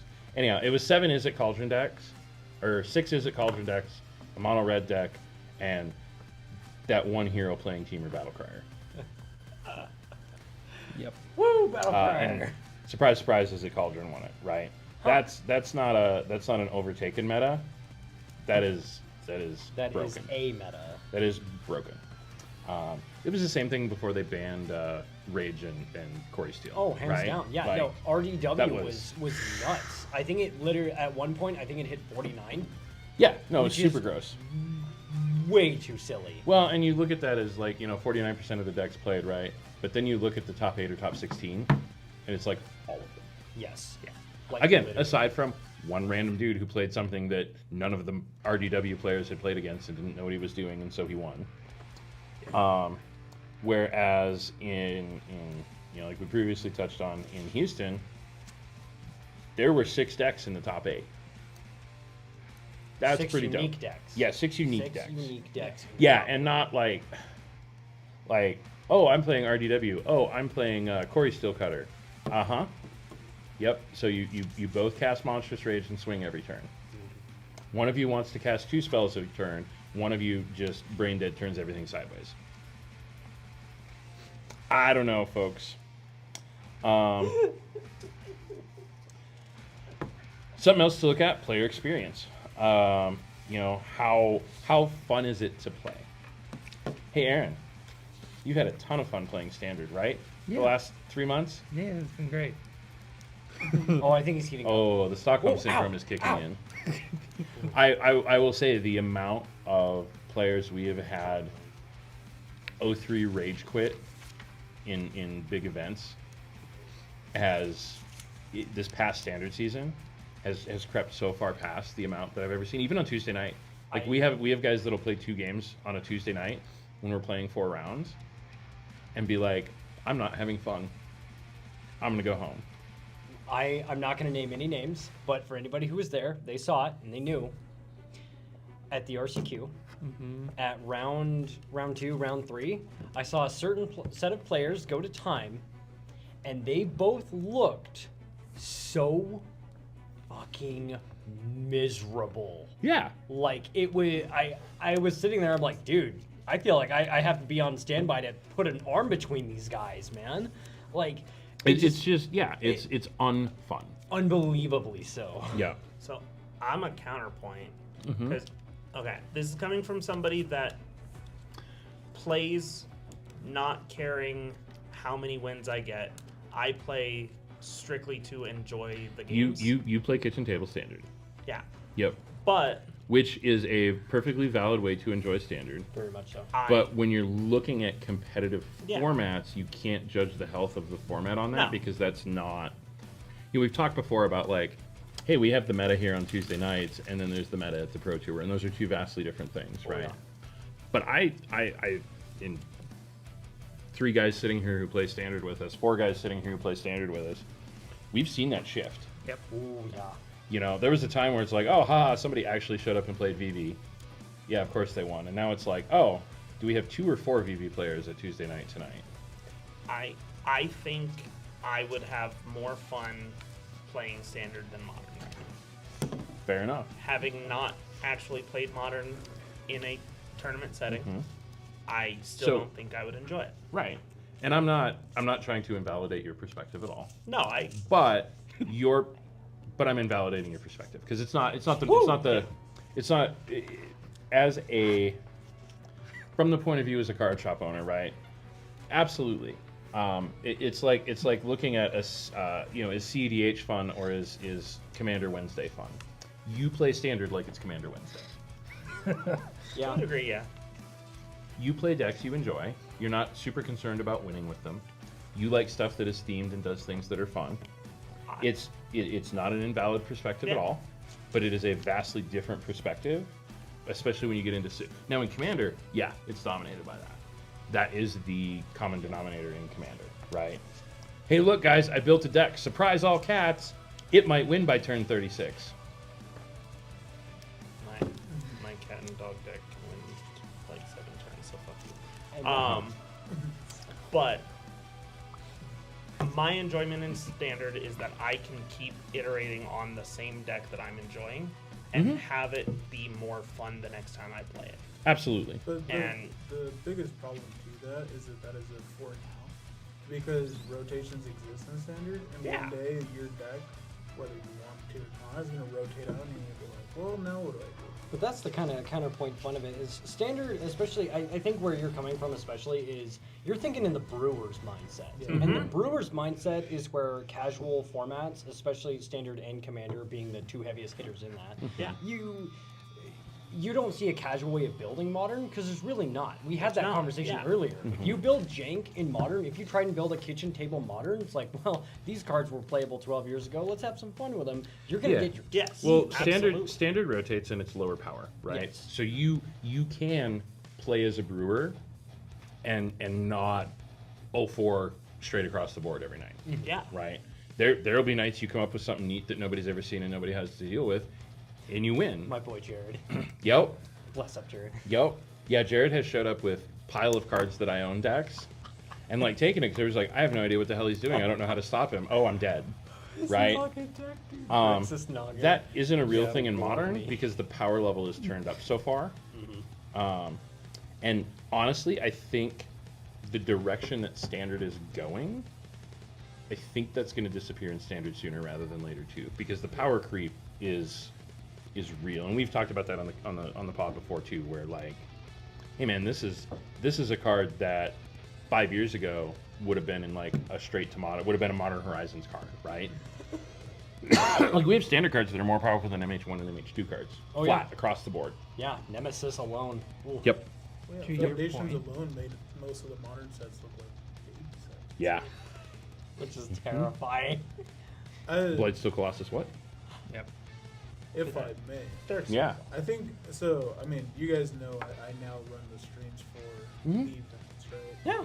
So what I'm seeing a lot of is a lot of people who play standard, who prefer to play standard, are starting to lose out and like dropping and playing. And a lot of them, the first thing's gonna be like, "Well, it's because of the mono, or it's because of this, because of that." The sad truth is, it's because the format itself Yeah. is shifting. Yep. And you guys want to protect the format as you remember it, where you can come to E4 on a Tuesday and be like, well, we all like to play jank. And it's just like, yeah, but even all the jank players will eventually hate losing. And you'll see those same jank players playing VV Cauldron, UW Control, like all these things. So I think Somebody's, those of us that go to the dark side.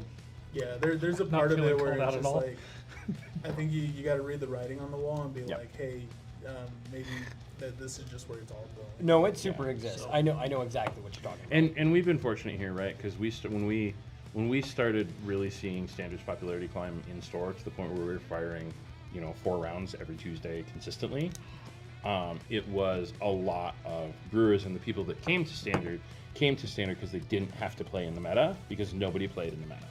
Now that we are through our first solid RCQ season and moving into our second in a row, because we have 2 seasons in a row of standard, right? And that competitive pressure is there, and that getting the reps in to get the invite to go play in, unfortunately, DC or Cincinnati next time. But I'm a stake myself on this one. If you ever catch me net decking a meta deck, not I'm piloting Steve's deck to screw with the knight. okay. Like fire me. So you brought up a thing that I'm gonna that I have strong opinions on. You're gonna crucify me for? No. I'll take my cross. Put it up on the green screen. So the Get up. concept of net decking, right? There was a time in Magic the Gathering where you didn't have to net deck to win. You could sit down and put together a pile of cards. That still kind of exists to a point. I'll use Doc this weekend as an example, right? Great example. Like that was a complete brew. I'm gonna throw cards together. These cards look like they're good. Went through a couple revisions, and homie made. He's played a lot of Magic, but he's played Standard for 8 days. Yeah. And he top 8s in RCQ. That's a pretty solid brew. Did he make? I don't think he He made. made top 4. He was 1 game away from. Oh yeah. He was a game off Fourth of an invite, right? Yeah. He finished in the 3-4 bracket. Okay. Anyhow, it exists. It is the exception and not the rule. Yeah. It takes a very. That is more a testament to his skill as a pilot than it is to the deck. Oh yeah, well, because I mean, talking to Doc after that, he also admitted that he understands the metas more than he actually knows how to play in them. Correct. Which is like that's still impressive. No, If you'd have taken away the deck that he was playing and you'd have handed him net decked, I put air quotes around that because it's a fucking meta deck. There's no net decking when there's only 3 decks in the meta. Right. That was the point I was getting to. But if you took Doc and you handed him, your BajaTheBear mid range, I think he'd have done better. No, I Right? would agree with that for sure. Because that is just there's more synchronicity to the deck. There's more, you know what I mean? Yeah. Like it's just, I don't want to call it a better deck, but yeah, it's a better deck. I mean, when I think of what makes a deck better than another, there's only one word that comes to mind: consistency. Yep. And that's what a lot of meta decks are, and that's why they are in fact meta Well, decks. and that's why Vivi's been so dominant, right? Yes. Because like it's drawing cards, it's looking at half of its deck. You're drawing and discarding. You're putting counters on stuff. You've got crap tons of mana to do stuff with. It's the same thing with Dimir mid range, right? Yeah. Like, I'm gonna swing in with 2 1/1s. LOL, 2 damage, whatever. Oh, Flash Cat. 2 cards. I'm 2 cards up on you this turn. Next turn, I'm 3 cards up on you. Next turn, I'm 4 cards up on you. Oh, Kaido, I get to surveil 2 and draw a card. Tap down, make him stronger. Oof. Yeah, it very Ninjas, much sorry. right. And you're absolutely correct. It is the consistency and the ability of the deck to not lose to a bad draw. Yeah. Right. We saw in our finals on Saturday, we saw a VV deck mold a 5 and still kill his opponent on turn 4. Yeah. I don't know if there's a better testament to consistency No, not at all. than that, right? I think a lot of it takes a pilot too. Oh, 100%. A pilot, like, I mean, same RCQ, Yep. right? You talk about how many VVs there were, Yeah. presence-wise, right? 4. Was the top 8 nothing but VVs? No. It was not. It was 1. It goes for a pilot of someone who's like stuck to the deck versus someone who comes in 30 minutes before and just like, well, I have the best deck in the meta, so I'm supposed to be good. Well, yeah. Every time a player walks in and they're building, BDIF, best deck in format, right? And like they walk in the door, they pay their registration. It's 30 minutes before start, and they come back to me and go, "Hey, before I do my deck list, can I borrow these cards?" That guy's gonna have a bad time. Yeah. And I can go back and I'm we had multiple of them this weekend. Multiple of them. And they had bad times. Multiple of them. There's only one, right? Shut up, money. He started it. I know. I appreciate trying to take the heat off of me. And I think all of that plays to the player experience difference between standard and modern right now. The other interesting thing about standard is if you don't like it, wait 6 months, it'll be totally different. Yeah. Like, at the rate that WotC is, we're getting 7 sets a year now. Every set, even Spider-Man. Spider-Man brought us new decks in the meta. For as much of a smelly turd that the set was, it didn't change the meta. They didn't print anything that like hard countered VV decks. Yeah. They brought a living end deck. Yeah, we got a living end back in standard, guys. So Yeah. God, I love that deck. Simic got a little more powerful. Yeah, I mean that's the thing. Everybody got some pieces, right? Which is Theoretically, Simic should be unstoppable. I need one Yeah. of you guys to break Simic and I'm make it working on it. Nick's trying, but he's bad at Magic, so Yeah. it's gonna be tough. Story of my life. Raph, make- you don't and make me I jump sit in. down, we'll break it. Yeah, Kyle's the same way. Kyle has Sorry. phenomenal ideas for how to like break new decks, but at the end of the day, he's just a crap Magic player. Then we have people like Corey, who's amazing at building the decks, come up with these brilliant ideas. Brilliant ideas. Defies Just can't put the statistics. cards in his hand. But then when he gets to play, all he does is draw lands. Yeah. Homie can be running 20 lands and draw. 15. No, he literally drew 12, didn't So 15. 15 on Saturday? Yeah. so standard rotates. Modern's more expensive, but is objectively a better long-term investment. And I've had people argue that with me, and it's like, no, I mean you'll.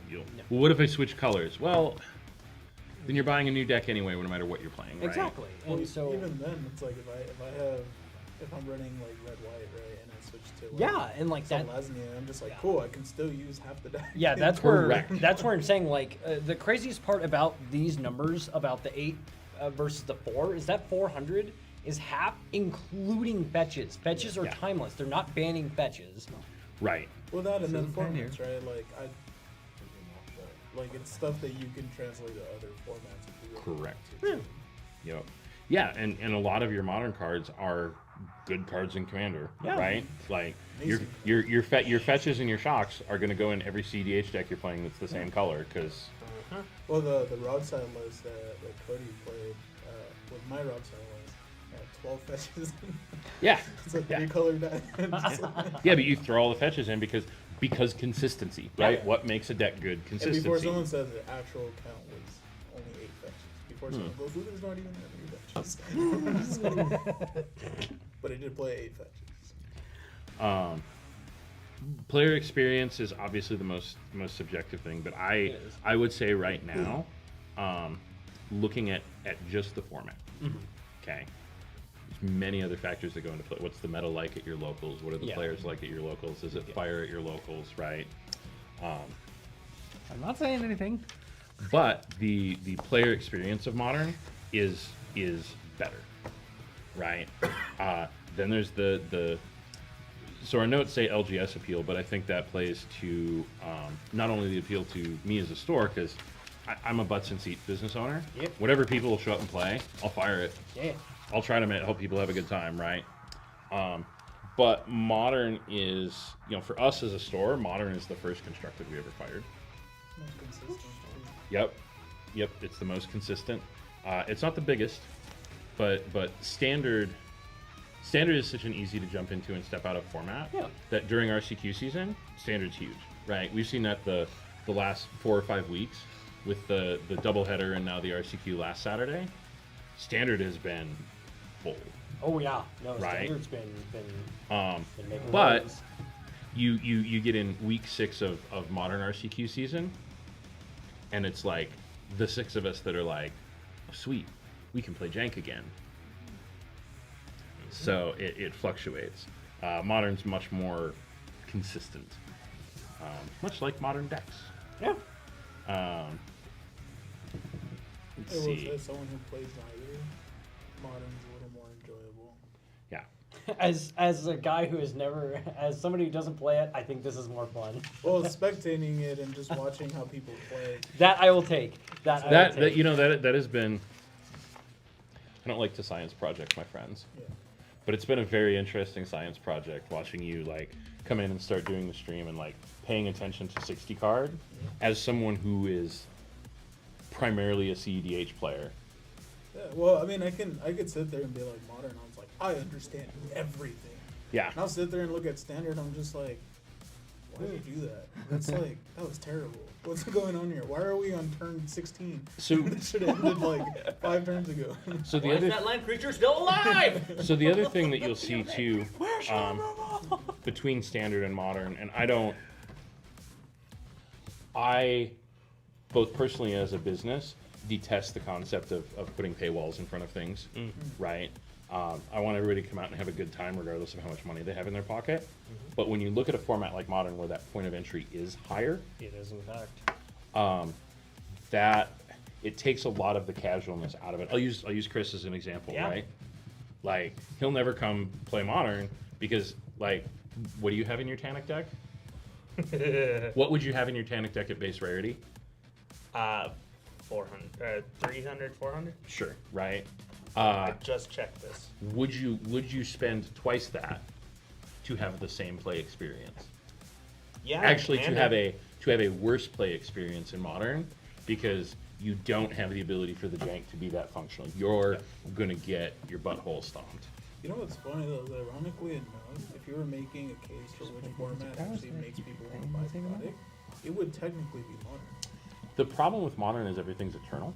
No, I know, but I'm saying because if you think about it for shocks, right? Mhm. You're just I want shocks because I want to play modern.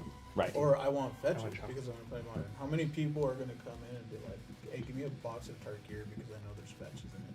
Give me a box of like I mean, there's gonna be those Yeah. people who are gonna be like, Love hey, to give you a box of Tark here, buddy. But like what I'm saying is if you're talking about like if you're playing a format, right, modern versus standard. If I go as a modern player to buy a box, I'm gonna find way more value in that box than the standard players. Yeah. Unfortunately. No, for sure. And that is the frustrating part of like where standard is going. And we talked about this with power creep especially, and that is where like the line between modern and standard is starting to blur in that really surprisingly inconvenient way. Well, I think that's part of the price of standard slowly creeping up. Is the cards that you play in standard are good cards elsewhere too. Yeah. It's not just standard demand that is driving the cost of Rizzler, Quantum Riddler, right? Yeah. The Rizzler, Amazing card. By the way. phenomenal card. The Rizzler. That people keep calling it the Rizzler. that card has homes in the modern meta. That card has home in the standard meta. That card is starting to see some CDH play. That card is a amazing casual commander card, right? That's why it's a $40 card. Like, I need one for blood. right? Imagine if I can just go Riddler. 22 lands, cool. I'm gonna go 22 deep on this. Yup, 100%. And I think the power creep is the reason that standard's getting more expensive. Yeah. No, Yeah, they're without cooler doubt. cards, right? It feels more fun playing standard. I've played in incredibly low power standard metas, right? I have played in standard metas where it's like I might as well just draft because it feels the same, Yeah. right? Woo, Ravnica. Woo. 2/2. This is the most powerful thing ever. Yeah. 1 white, 2/1. That is not where standard is at right now. No. That is not at all where standard is at right now. Some of that, Amalia. Good God, it turns into a big swinger very quickly when you're gaining life. It lets you burn through your deck because you're exploring 1, 2, 3, 4 times every turn. The board wipe. And when it hits 20, it's a board wipe, and you just kill everything else and turn it sideways for 20. It had a 2-card infinite in. Yup. Yup. Walker. Yeah. Yep. Yeah, when you get banned in Pioneer, because Pioneer has turned into, oh, they banned my card in Standard, I'm gonna go play Pioneer. When it's banned in Pioneer, bro, woof. Yeah, that's rough. That's the other thing too, is I think. Wild Growth Walker. Yeah. I love that card. Wild So, Walker and looking at the Amalia. last 2 or 3 years, I think Standard, when you see the amount of stuff that they banned of Standard, right? I think that's a testament to how we're power creeping cards, Oh, hands down. right? Because Standard never used to have a ban list. And at the end of the block, it goes away. I don't know, suffer through it, it's fine. Yeah. Dies to removal. Get over your Dice shit. to removal. Calm down. And we're not at that point anymore, right? We're at the point where like, no, this format is broken. They banned, what was it, 8? Yeah, 8 cards that they banned the last time they did the Standard. 7. 1 was in Arena. So I'll make a counterpoint to that one. For what it's worth, how long did the standard rotation used to be? You are a not good correct. point. You were correct. A 2-year rotation. Yeah. 2.5 on this rotation because they're moving it to spring now. Need to make a 2 pick because motherfucking 2 is coming. Gotcha. Sorry. No, you're good. Heard it here Knives first, come sir. out in my store. I pay attention. Call it a habit. Call it an occupational hazard. Yeah, you're correct. Seems wow. like, oh shit, did I say something wrong? And all of that speaks to the longer rotation, the power creep of the cards. Standard is becoming a more powerful format, which I think is making it more attractive. Right? That was the argument I always got Modern versus Standard. 4 or 5 years ago is, oh yeah, Standard dirt to dirt. I want to play games that end. Yeah. Right? I feel like Standard is rising to that challenge, but I don't know if that's a good thing. Yeah, that's exactly what I was thinking. I was like, standard is definitely getting way stronger, but like No, it's not at modern levels yet, because No. you know the example of can brewers exist in standard versus modern? Well, they can exist in standard. they cannot. They're not going to top 8 any event, but well, can ex- any event with more than 10 people. But they can come out and play, right? Yeah, they can. They can. Their decks can do the. I have watched. We have had modern players that have had pet decks that have spent weeks beating their head against the brick wall, going, "I'm going to make this pet deck work," and it just doesn't. breaks my heart. It just doesn't, right? It's like I feel just, for them. It's just not viable. And that's what keeps me out of modern. Right. That's fine.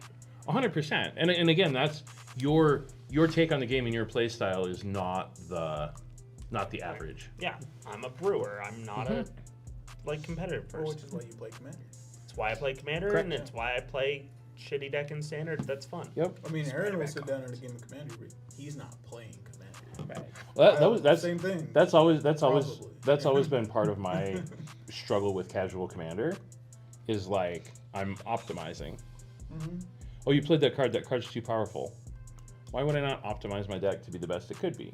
Right. And it's a mindset difference, Don't right? get And me it's not that one's right and one's wrong, Don't get me started. but it's very much a mindset difference. Yeah, we have to do the Commander episode one of these days. We do. Yes. Let's just do it spend next 3 time, hours please. ranting. We do. I have a billion things. Okay, so then the next time we're all sitting around an hour before the show, and I'm going, "Fuck, guys, what are we going to talk about tonight?" We need a whole show, though. You think we couldn't find 3 pieces of Commander to talk about No, and no, do no, a no. whole show? We need to dedicate the whole show to it. We already had 18 topics. No, we didn't. I had a 2 blank topics. sheet of paper, aside from the survey. Fair. No, we were dying today. I will start brainstorming. If it wasn't for the voluptuous Ways energy drink, I would be dead Hashtag now. kind of sponsored. Ziggy Zaggy. Woo! I mean- Everybody! Waze pays our portion of our rent every month. Woo! Not directly, but you know, whatever. It Fine. sure tries. It definitely doesn't Okay. hurt my paycheck. So, definitely pros and cons to both of them. I am genuinely, as someone who has never really dove into Modern ever since Boros Burn became not good. Which is We won't talk about time frames on that because I'm old. I sitting and watching the RC this weekend made me really go, am I gonna go drop $1,000 on a Modern deck? Because starting to think I'm gonna. man, there's so many options. But that would be the non-bougie version of the deck you would build. Well, no, I'm considering that I already own the land bases for them. Right. I already You're own a lot. Still of, off by a. I looked at You're at Total's a list and I was quarter? just like, 4 Besage. Yeah. I was like, oh, one of them's not matching. And we got to get the matching one, and they're all borderless foils. And I'm Yeah. like, Yeah. Wait, which Boseiju? The green one or the bad one? The green one. Okay. Oh, what? Just checking. Hey, How I did play he the bad one in scraps? Modern. It's a good card. It Yeah, makes this- when he calibrated blast upgraded, he uncounterable. sold Oh, his he's full the deck to Joe's me. scraps. Best card So in I a bad have deck. the not as nice. Which Yeah, you it's still like played. four Urza Sagas, 4 Yeah. 4 Besajus. I love this. Yeah. Yeah. Titan is. Titan's nasty. I don't think you can even. When you want to look at Modern, I don't think you can even put Titan on the list, right? Because Titan is its own anomaly. Titan has been a deck for so long. It has seen so many different variations. I'd say half the sets that released last year had cards in it for Titan. Do you remember when it That's used to not be possible. Amulet Bloom? Yep. Yep. Yep. You know, it's I do like that though. There's as still a, 3 different versions of Amulet. There's Yeah. the burn Yeah. target players with Delicate. There's well, yeah. No, there's so many ways to win. There's so many. It's Amulet Titan is almost its own format. I do like that aspect of Modern though, as a non-real format player of CDH. How people will go into like Discords and be like, this is a Discord specifically Yeah. for Titan. CDH does that. Like no one's doing that for standard, but that's No. what I mean. Is like CDH does that. all Well, the because time, standard though. doesn't stick around long. Yeah, Exactly. well, that's my point. Yeah, Is that yeah. like I like that as an aspect of modern. Yeah. That you can go into a Discord or Reddit and it's completely Well, for it's- Titan. you can commit to a deck, and there will be times where your deck is a tier 1 deck, and there will be times when you're a tier 0 deck, and there will be times when you're a tier 2 deck. But some variant of your deck will probably be viable for a significant amount of time. You know, Bats. we had the last modern RCQ we had a living end guy make it to the quarterfinals. That's been a air quotes dead deck but it's still a good deck. Yeah, but you Right. know there's like 100,000 people out there that are like, dude, we gotta make this work or we Yeah. all suck. Like, Dude, we still see mono blue merfolk players show up to modern, man. I built that thing. I played that thing. That's miserable. Oh my god. I would rather play blue white control in standard. Oh my god. Can I play this? No. What? Because you like life. My opponent's doing a thing that's going to kill me. Do I have a counter spell? Yes. I get another turn. The answer's always yes. It's a flowchart. Well, no, it's not always yes, because Play mono a blue. card that draws you cards. There's not room in the deck for that because I gotta have fish. Do you love fish? Anyhow, He does love us fish. So do I. yeah, I'm as a very committed standard player. I am very much exploring the toying with the concept of building a modern deck because the meta's in a really good spot. It's a little more expensive, but it's not a ton more expensive. Brad's Eldrazi deck.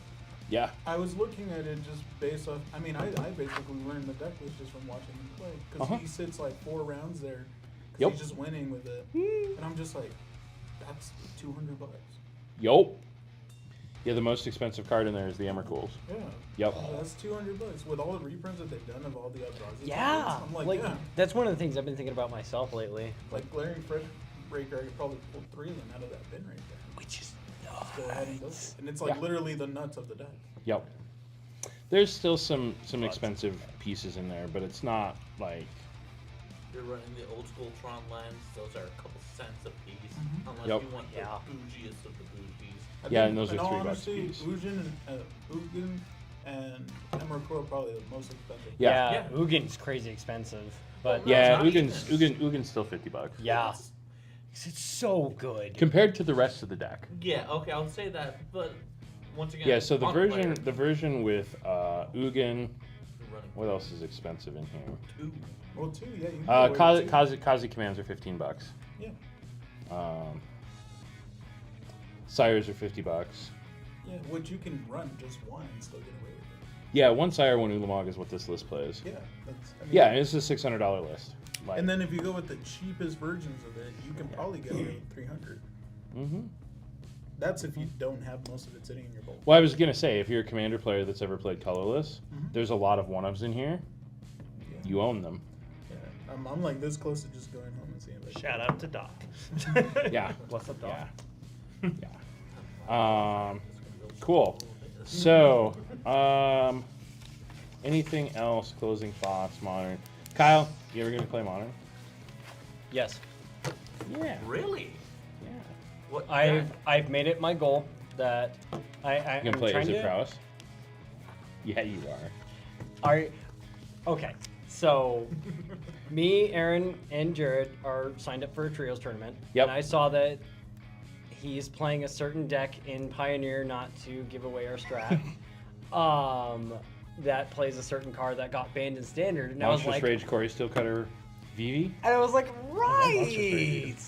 You can't play Core Steel Cutter in other formats, can't Yep. you? Yep. Because if there's a card that I love, And if you're playing it in modern, you're playing it in a format where Mishra's Bobble exists. and I have, I think I already have a good chunk of the deck too, and As does Mutagenic Growth. and above all, absolutely over the moon about it, Murktide. It's sideboard, but Love oh, Murktide region. Murktide, I played Crackling Legacy. Drake, Enigma Boy, Drake. that son of a bitch has gotten cheap. That's bulk now. Yeah. Remember when Murktides were $20? Yeah. Pepperidge Farm members. Yep. Yeah, no, I remember You when just need the $40 ones from the promos. I have a playset. Well, if you go that route, course you do. I can get you all your fetches out of Onslaught fetches because I own them all. Dibs. No, I want the new Scalding Charms. I I don't want to hear art chases and like preference chases from you of all people, Mr. Oh, a new BB's coming out. Time to spend another $3,000 on this one. Oh, you're cute. Thinking it'll be just 3K. Trying to shame me for what Scalding Charms I want. I Hey, I'm never getting 28 of those embellish. boxes. I'll open all them son bitches and get my BB. I never embellish. And then I will be spending $3,000. 2 seconds to throw in there. I don't think BB's going to be done. I think Cauldron's going to be done. That's what I think too. I think don't they both should. I think they both should. We've talked about it before. Yeah, moving on. VV has plot armor. Baby does have plot armor. I see your They are in problem. so much hot water with Marvel right now from Spider-Man flopping. They don't want to shit in Square's Cheerios. No, they do not. Square Enix is looking over their shoulder like, And don't get me wrong, much more afraid of Disney than Square Enix, but like putting myself in bed with 2 IP holders, probably the wrong answer at this point. Considering Well, they've it's made not Disney, contracts it's with Sony, 20 of them. right? That's what Spider-Man's from. Here's you heard it here first. Here's the announcement.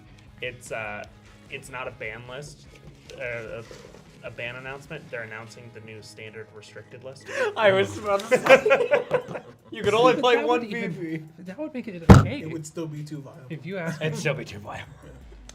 I mean, then you only have to exile 1, and then you're just playing the actually really good. Yeah. Is it draw cards, put counters on shit, swing face? Yeah, We did it. Is it scam? Yep. actually, I'm And kind then of on Darcy board with goes this. Aaron to drew all just lands, 3. but I did. As big a joke as it is, I'm on board with this. Can you guys stop destroying lands, please? Well, I'd sure like to. Just, come on. anyway. Holy crap, Ruby Storm won this modern challenge. Oh yeah. What? Don't remind me. It's Mono Red Storm. I got that part. Ruby Medallion is legal.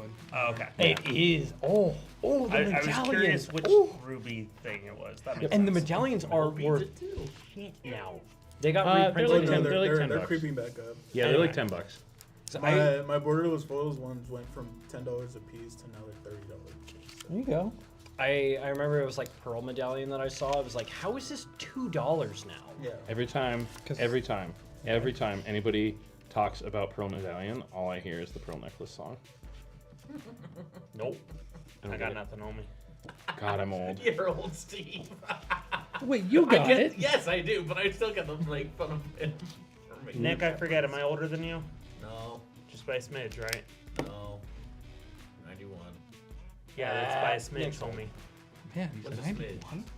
Within a That's year or great so. for I his did age. not look it. Holy cow. Yeah, no. I mean, he's got his complexion, color. God, he's I gorgeous. still look like a. You life look in good my for eyes. 91.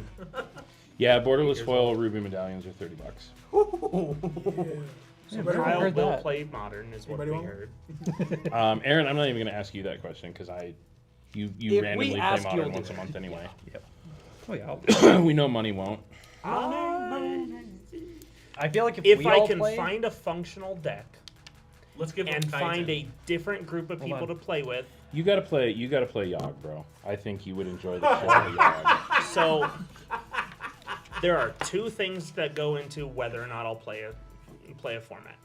Do I have people I enjoy playing with to play with? Yep. And do I have a deck that I enjoy? Okay. So never modern. Got it. So I will play modern with the people physically currently in this room. You get to play Sephiroth and Ice Steel Explorer and Orcish Wellmasters.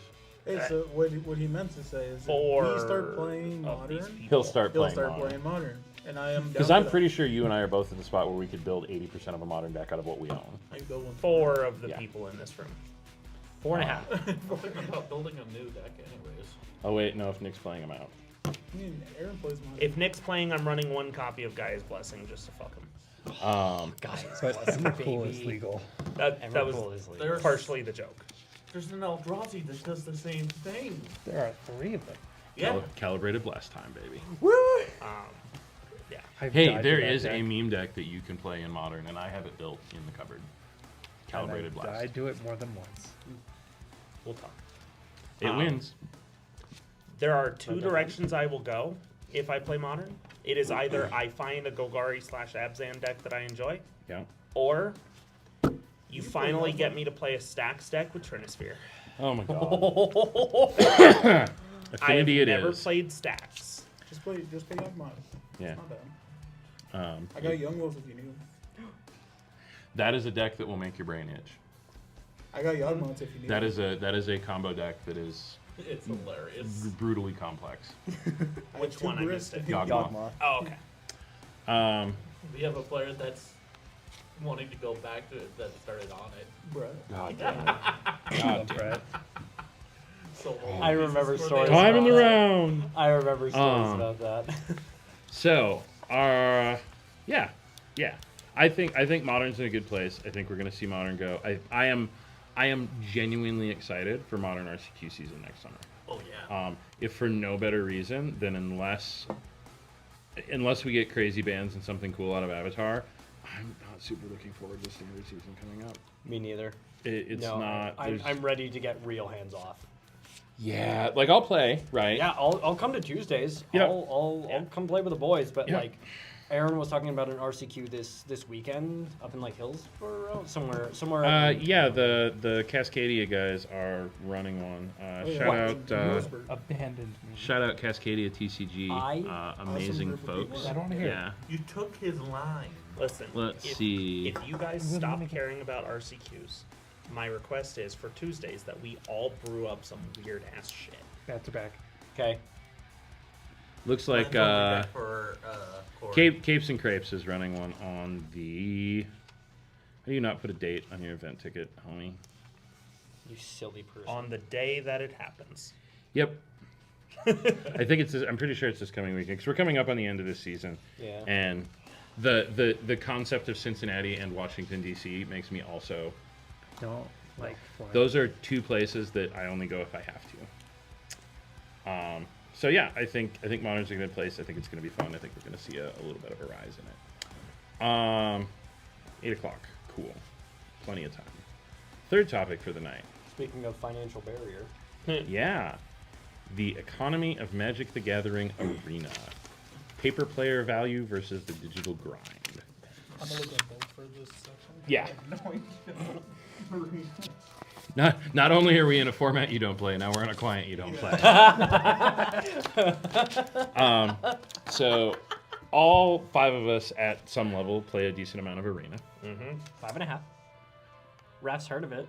That counts, right? I mean, there is that, but You could pick it out of a lineup if it was the only thing there. It was that one. So Look. arena is a phenomenal tool. You know what I need? I need a no, I need a squirt bottle. It's like the cat. Squirt, squirt, squirt, squirt, squirt, squirt. I know where one is. Stop. Sit. Good boy. And there's the dog. No.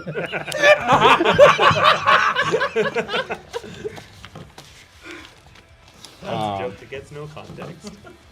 Doesn't mean it. So for me, arena is an invaluable tool because I can go on and I can test standard decks and not have to hunt down the cards in paper, right? It's worth its weight in gold. Keep that standalone.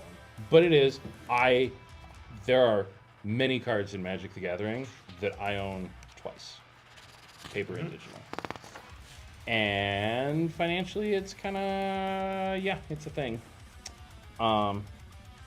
MTG Arena is a closed ecosystem. Very much so. You can't go, hey man, I'm trying to build this on an arena. Can I borrow a fill in the blank? Right? I didn't even think about that. You can't. There's Nope. no way. Nope. It is financially less expensive than playing in paper. Okay. I've gone through every standard set that comes out. I don't bother with the Alchemy or Eternal sets No, because God, there's no point in playing them, which is one of the points we'll hit here soon. But for a couple $100 a set, I can own all the cards. Yeah. That is not remotely fathomable in paper. No, not even close. No. Especially No. with price increases, it is getting a further and further distant dream Correct. reality. You know, if I spend $180 on a box of Final Fantasy, which isn't realistic because we sold them 4 at launch, but they're like $250 a box now. At least. I am not getting 4 of all of the cards. No. I'm not getting 1 of all of the cards. You're not getting one of all the cards. Correct. There will be cards that I'm hunting for, and opening a box is the incorrect answer because I can go buy the card for $40, or I can open a box and not get it. Right? They're all the same. Why is his green? Mine's green. Because I'm a bougie bitch. He's a bougie bitch. Speaking of the financial barrier, money's using his on pens. Nope. no, he stole that from my wife. My wife is the pen slut. Ah, She bought these packs because they had the green and purple ones that I like. And I love her for it. Thanks, Danae. I love you. So it's more affordable to buy cards on Arena. yes. Okay. There is definitely a play experience difference between the two. Most definitely. You know, Arena, when I want to sit down and I'm like, I have this new deck idea and I want to smash my face against 50 games, I'm building it in Arena. Mm-hmm. So let me just gauge the table real fast. Just give me a very, very brief summary, 50 words or less. What do you use Arena for? Testing decks. What do you use Arena for? Testing decks. Hey, Testing Aaron. decks. Aaron. Ah. Aaron. What do you use Arena I for? also stream and make content some Wednesdays at 7 p.m. When I'm feeling ritzy. Cube. That is so fair. Yeah. What do you actually use Arena for? No, genuinely Cube. No. Yeah. Yeah. The Aaron unfortunately doesn't own all of the cards in Standard because he spends all of his Arena money drafting Cube. And enjoying Arena. and you know what? Yeah. That's the ticket to it. So I use Arena for testing decks. I decide on what decks I want to play in paperback by making them on Arena first. In paper. It's not a book, sir. That's what I said. It's a paperback. That's what I said. It is what you said. I prefer my cards to be hardcover. Just saying. If I could have hardcover cards, I would have them. I All have right. it be leather They would be sleeves. such a pain in the ass to shuffle, but I would do it. I mean, I that's double the sleeve everything in perfect cards. That's close, right? That have no, leather. It's that, or it's the. I have to buy leather sleeved cards. Bro, if you can shuffle that thing, you sleeve it whatever you want. leather sleeve cards. But yeah, no, like the goal is if I like the deck in Arena, then I will buy it in paper. Correct. Yeah. And I think that is 90% of the people who play Arena. 90% is probably high. A majority of people that play Arena, that is the use for it. Yeah. The problem is now you're buying cards twice, Potentially. potentially. I would argue that it actually saves me money because I'll build something on Arena and 8 games in, Yes. I'm like, wow, this was a stupid idea. Yes. This is and now I didn't miserable. buy the paper cards for it. Yeah. No. Exactly. Could you do that if you had a reliable enough play group? Could you do that just printing the decks off of a printer and proxying them prior to? Yes. Right. Been there, done that, homies. Look at me, Watsy. Yes, we can do that. Not proxy, play testing. Not counterfeit cards, play testing. Yes. It's the word you got to use Yes. I to avoid the utilize, Pinkertons. I utilize playtest cards. Yeah. But yeah, Figure out a deck. But I mean, and ostensibly you're still spending money on that, right? To invest in a lot of islands to put your burner paper in front of. But then the other thing that comes in, I can 2 o'clock in the morning, I can sit down and play a game of Standard on Arena. 2 o'clock in the afternoon, I can sit down and play a game of Standard on Arena. At 2 o'clock in the Whilst morning. pooping with my iPad, I can play a game of Standard on Arena. It can Yes. be 3 in the morning on Christmas Day, and you can draft Modern Horizons. What about 3:15? No. Okay. 3:25? No. 4:30? No.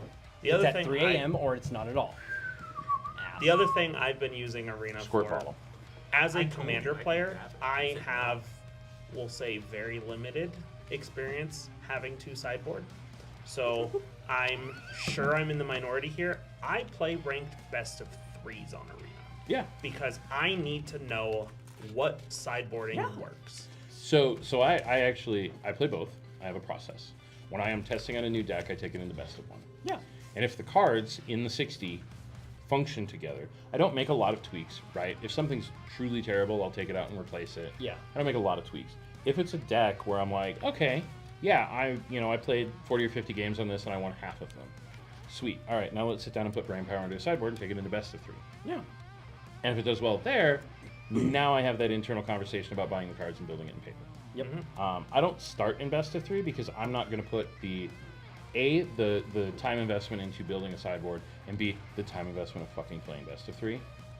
No, that is one of the best parts about Arena is you can just get your quick one-off, or you can actually sit down and really simulate the full gaming experience. And it's no different when we sit here and we play test decks, right? And like we'll play 5 or 6 games, and we'll be like, okay, cool, sideboards. Yeah. Right? Because game 1 is a different game than 2 and 3. Oh yeah. The problem is that a lot of people, and I will include myself in this, I cheat because I have a store and it's a tax write-off to buy cards on Arena. I don't know, whatever. But the problem is if you go and you spend $200 on cards in Arena and you're playing, and now you got to go out and you got to spend $600 to build a deck. You're $800 into that deck. Yeah. No, that makes sense. And if you're just popping wild cards to build decks on Arena, and you blow 20 wild cards to build a deck and the deck sucks, Yeah. there's a whole lot of feels bad there, because you can't, if you do that in paper, you can come into the shop and get some of your money back. Yeah. Be like, I don't You want can these you can go on the quality Discord and steals. get more of your money back if somebody else is looking for that deck, right? There are outs. That is a physical thing you hold in your hand that you can sell. Arena? Yeah. If The Arena community has bitched for years about dusting, right? Uh-huh. Oh, I'm opening more packs. I just pulled my 19th copy of this stupid uncommon. Can you please blow that up and give me a wild card instead? Right? Can I 4-1 into wild cards? Because I'm never going to play these rares, but I need one more copy of this. doesn't it automatically do that? Not like that. No. When you own everything on Arena and you open more packs, you get gems. You can use those gems to buy more packs, and as you buy more packs, you get more wild cards. I have never had it give me gems. I've had it give me extra wild cards in packs. Replace cards. Yes, you both are a thing. Both is good. And I mean, like, literally never. I've never seen it add to my gems. I've seen Oh god, both, I'm logged for out. sure. But like, and no, like that's definitely The point one is, of the harder parts. I can't trade those cards, No, you right? cannot. You can come in and go, hey, I'm going to build this deck. I need these 4 cards to test it out for tonight, and somebody has those cards that you can borrow. Sometimes. Unless you need really weird uncommons. Oh, okay. It's rares and mythics that it does Devote the Decree. wild cards for. Okay, And not commons, commons. uncommons, it gives you vault progress. Yes, vault progress. Vault progress. The most useless. Oh my god, I opened 500 packs and I have a full vault. I get 4 wild cards. 0 stars. I mean, commons, uncommons, I have, I think, combined over 1,000 wild cards for. We're not going to talk about wild cards. I have learned to not have that conversation. Yeah. No, I don't want to update Epic Games Launcher. I want to update bloody fucking Arena. You bubbly piece of shit. Update. Anyhow, so it's an additional cost, right? In the long term, it's probably cheaper if you're dedicated to it and you brew a lot. Yeah. If you're gonna build one deck and play it, just build it in paper. Yeah. If you make a couple poor decisions on cards, you can trade them away and get the cards that you need. There's lots of options. So right? I feel like Arena's value really shines in 2 specific ways. It really shines for the patient player, the person who knows that I'm going to play Magic today, I'm going to play it tomorrow, I'm going to play it 20 years from now. That is where it really shines, because not only, like we said, the cards stick, and obviously things are going to rotate in and out, but I feel like eventually they are going to have to put Modern on Arena. Okay, so I'm really glad you brought that up, because that's the other piece, right? And is the other piece. For how we use Arena, we're standard players. Yes. That's it. That's the standard only tool. option. There is no, and there are, you can get competitive on Arena, right? Very much can. You can get a Pro Tour invite without putting on pants and getting out of your chair. Which is beautiful. Yeah. Which as is long as it's in standard. as long as it's in standard. You can't do that in any other format. Nope. Not even in Pioneer, which is the only and- other format it really. And could people pander will say, to. well, that's why you do MTGO. Okay, cool. So now we're going to, at a third place, I have to buy the cards. And I'll be honest, I have my issues with the Arena client. The Who Arena doesn't? client, yeah. And then I open MTGO and I'm like, God, Arena's fucking great. Wow, Arena's a godsend. This is beautiful. Who programmed this? They must be awesome. The grass is always greener. 100%. 100%. So it's a very two-sided coin. It right? is. The problem is I think there's also an experiential difference. You know, we talk about how easy it is to find a game on Arena, right? Mm-hmm. It is not the same experience as sitting down across the table in a tournament from another human being and holding cards and shuffling cards and Ironically enough, that is actually like the biggest thing I both love and hate about Arena. There is no specified way you have to put anything anywhere. In Arena, your lands are right here. In Arena, your deck is right here. Your hand will always be right there. Yep. X, Y, Z, artifacts, enchantments will be here, here, here. That is the biggest thing I cannot stand about Magic. There is no dedicated place for everything, and I have gotten so much shit in my life for putting my deck in the bottom right corner and putting my graveyard above my fucking deck. It's like the most jarring thing. at least your lands are closer to you than your creatures and enchantments and other things. Yes. Exactly. Well, right, yeah. Shout out yeah. modern players. I just like Oh. it drives No, me Ryan. nuts. one single. Ryan putting his graveyard sideways. Yes.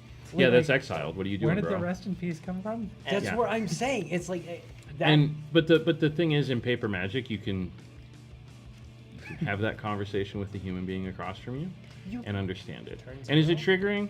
Sure, but you're two flesh and blood breathing humans who have vocal cords. Maybe not social skills, but vocal cords. there it is. And I you was waiting for you it. have the physical capability, if not the mental, emotional, and autistic capability, to have that conversation with the person across I from just you. think that sucks, though. It's like, can you? You It's sound like Tylenol. such an ass about it. It's And- like, hey, can you put your graveyard where I want you to put your graveyard, bro? It's like, Well, okay, but see, there's where the social skills comes in. That's not the conversation you should be having. The conversation you should be having is, hey, bro, is that your graveyard? Okay, cool. Mental note, that's your graveyard. It's in the wrong spot, but that's your graveyard. That's so It's passive. sideways? Oh, that's not your exile pile. That's your graveyard? Okay. Right, because it doesn't matter. yeah. The other big thing is you can't buy cards on Arena. You cannot. You can't directly buy cards. You can. Every rare costs $250 and every mythic costs $5. Is that better or worse? Well, that depends. I mean, $10 is a very cheap VV. Yeah. $10 is an exorbitantly expensive flood pit. Yep. Yep. Yep. Yep. That and like a little very quick side note on that is one of the things I wanted to bring up. You cannot spend gems to get wild cards. Nope. You have to spend money. There's a very, very cut set of things in Arena that you have to spend money. Yeah. You literally And have to. and gems are money. You buy gems with money, right? Yes. But you can also win gems. That's another point. Like And then we have gold, which is a third unneeded currency. yes, Yeah, it's a very convoluted system. There are there are guys who play Arena for free, yes, right? They've never spent a dime on Arena. Okay, not on your level though. Guys that are like, all right, so if it's this daily quest, you let go of it because this daily quest takes too much and doesn't get you enough coin. I mean, they have optimized. It was like a 110-page freaking PDF I was reading from this dude. Yeah.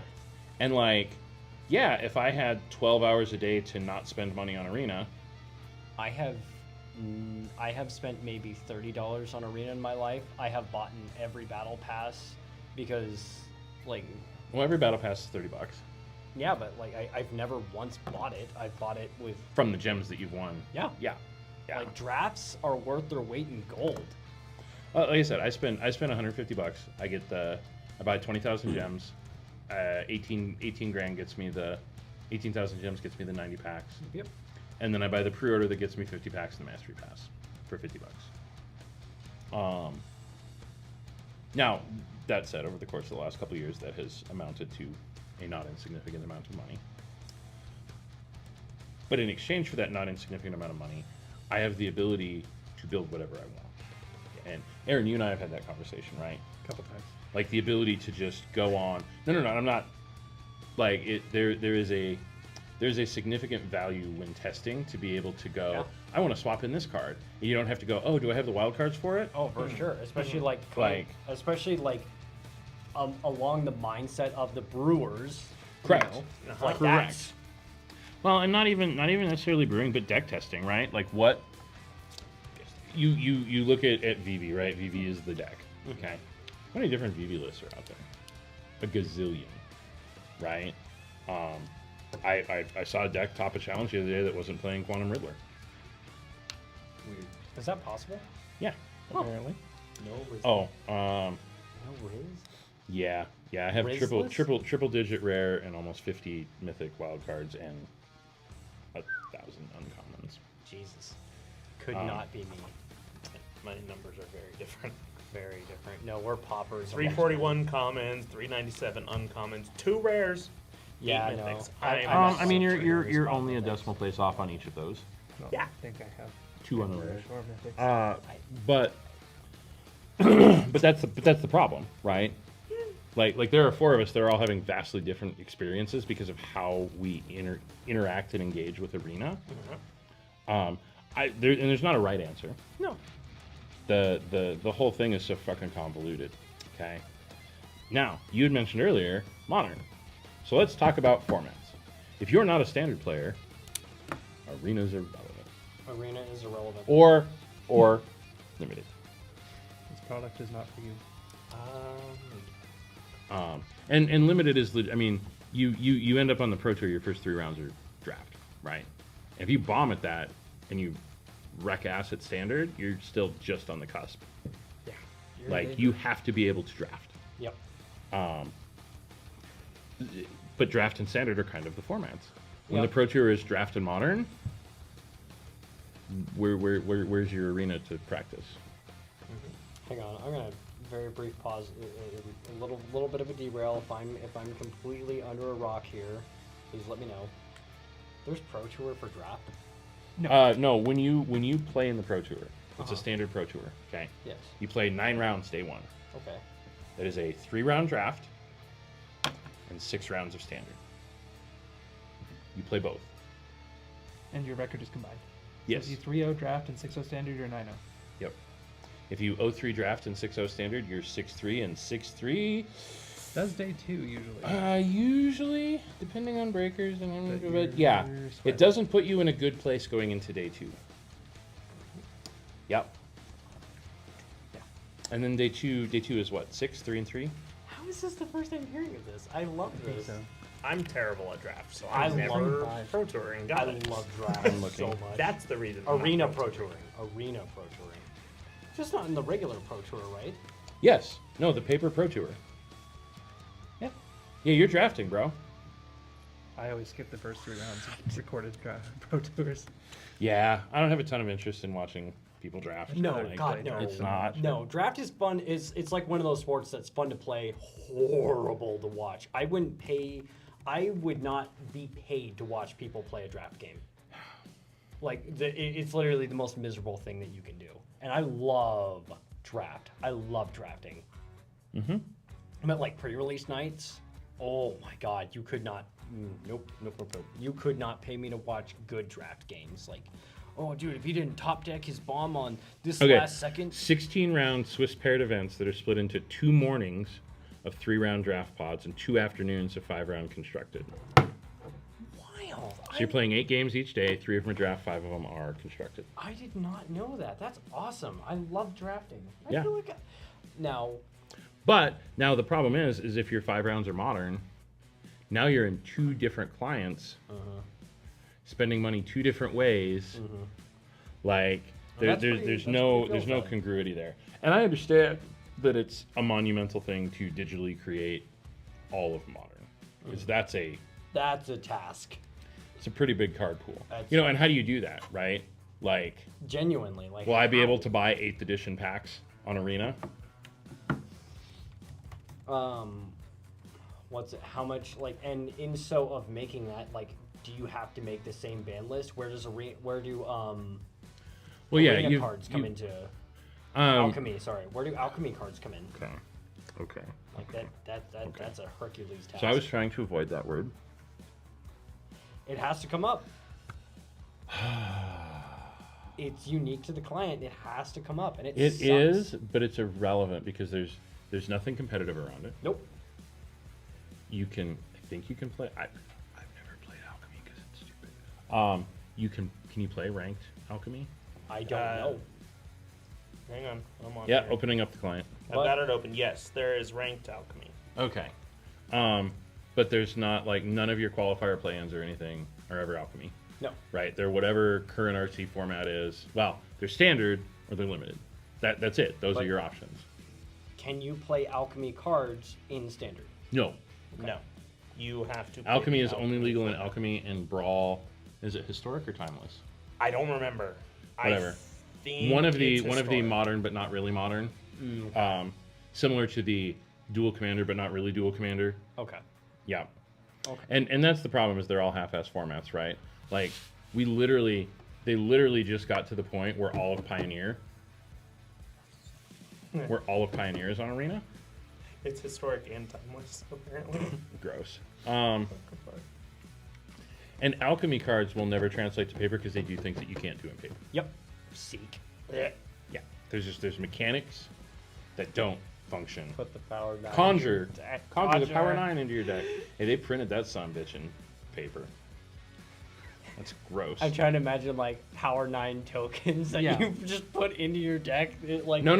It's got to be a real power 9 or GTFO. Shove 20 grand in that deck or get out. Your Black Lotus is now completely irrelevant. We printed 9,000 of them. Wah, wah. But that is one of the key detractors and downsides of investing in Arena, is you can only do it in 2 formats. And you're not really investing in Arena to draft because, like, you're spending money to draft because you got to buy those packs regardless. Yeah. I don't know what the financial equivalent of drafting on Arena is, because I'm not a limited guy. So, funny thing. I found the answer. Yeah. Better answer. Okay, Okay, so break it down. alchemy Rayman. only versions of cards That's that not exist in possible. paper are That's not historic, not timeless. However, literally not alchemy possible. only Is there any sets other conjure cards are you can available find? in timeless. There were a whole bunch of words in that about 2 irrelevant formats with an irrelevant set of cards. Yeah. Don't take that the wrong way. No, That's no. not possible. I mean, you initially asked. Uh huh. That isn't possible. Yeah. Yeah, it's a $150 card. can't Oracle of see the the Alpha. digit. Hang on. You Here we go. had- Come up a little closer to the. Yeah, Oracle of the Alpha, moderately played foil, $150. That's not possible. What? To do what it tells you to do. Yeah, no, I mean you have to replace it with tokens or something. It's not legal in anything. Because it's impossible. That's literally the chemical equivalent of an unset card. Well, no, that's 100%. Yeah, it's not legal in Unsets, any alchemy, paper. all the same jazz, right? That's funny as heck. That's so funny though. But my boy Inchblade Companion won't ever get printed. Sorry. Yeah, it's not legal in anything paper. Why is this alchemy? Okay, you got to share with the class because I there's a will. whole stream seeing kinda these like 2 that. Nimrods, Just Inchblade Companion. Yeah. There's no reason it can't be printed, but it's an alchemy only card. I don't know, I like it. because alchemy is weird. It doesn't. We're losing top. I know. Alchemy is irrelevant. That's what we need to say about alchemy. Alchemy is stupid and Moving on. irrelevant because it is an online-only format and translates to competitive play absolutely nowhere.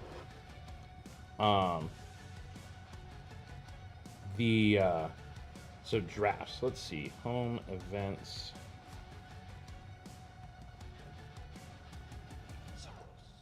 Events. I spelled it wrong. Limited.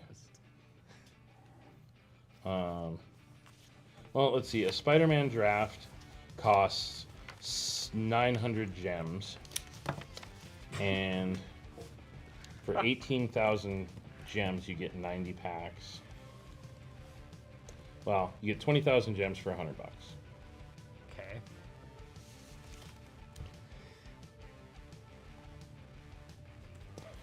So that is a half cent a gem. So 900 times 0.005. Oh, it's $4.50 to draft on Arena. Yeah, that's way cheaper than paper. Limited is so much fun. Now that's pick 2 drafts through the Omen Pass. Let's see what some of the other ones are. Quick Yeah. Draft Edge of Eternities. Do Quick Premier. Draft Edge of Eternities is cheaper. What is the difference between Premier and? So Premier is a standard actual, like, you have Do you 7 keep other the people. cards? Yes. Okay, You because the have- quick drafts you don't keep the cards, right? I think you do. You keep do, but them. you're drafting with bots. Yes. It's literally just, Oh. yeah. So Quick Draft is untimed. You draft 3 packs and you're drafting with bots. Premier is 1,500 gems, which is $7.50. Yeah. Okay, And that's that is a draft real price. draft experience too. The only thing I don't like about Premier Draft in Arena is you do not play with those same people because that's fucking impossible. right. Yeah, you're not in a pot of 8. Yeah. They assign you 7 other people to draft with, and then you take that deck and you just jump into a queue. Yes. Yeah. There's nothing quite like in MH3. You draft an Ulamog and then you play against somebody with an Ulamog. It's like 2 Ulamogs in one pod. That's crazy. Yeah. It's like, what's in your pod? Maybe they weren't. Maybe they weren't. Okay, so that is the formats are the big limitation on Arena. Yes. I think. Hands down. What do you guys think from a player perspective? We'll get rid of Alchemy Digital only in format integrity because it's all stupid.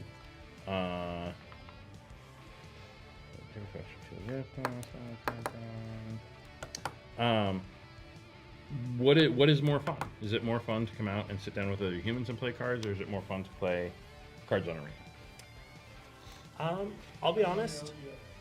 There's not a correct answer to that, in my opinion. Okay. There are 2 different forms of fun there. Okay. I'm feeling peoply. I fucking love coming out on a Tuesday, Wednesday, Sunday to E4 in Bend, Oregon, to play cards. Sure. Hashtag actually sponsored. You're not clocked in for this, are you? No. Oh Jesus. Okay. You scared me there for a minute. But I have 2 different moods. I want to play the card game with real people, and therefore in person is way better. But on the flip side, sometimes I've spent too much time dealing with people that day, but I want to get some practice in on my deck, or I want to go on Brawl on Arena because I'm the idiot here that actually plays that, and okay. I feel better now. But sometimes I want to play a stupid ass deck that is impossible to keep track of in paper with my level of ADHD. I have too many dang triggers. Oh, buddy. So that's a fun point, and you and I saw this today when I built mono green in paper today. Okay. Which? Landfall, Tifa, Yep. Mossborn. That deck. Triggers, counters, double power. What? Oh, this is temporary. Oh, this goes away. Brian Reynolds dice. Yeah. Mossborn. Tifa. Arena tracks all that shit for me. Yes. But on top of that, it's so much easier on Arena, as we learned, to remember that you have combat tricks that shouldn't be combat tricks in most decks. Yeah. So he had a Mossborn Hydra. I had a Fire Magic. Okay. He's got a Fabled Passage with a Traveling Chocobo. He played the Fabled Passage. I played the Fire Magic. Cool. I can It crack dies. the Fabled Passage to make it not die. Right. But he almost missed that.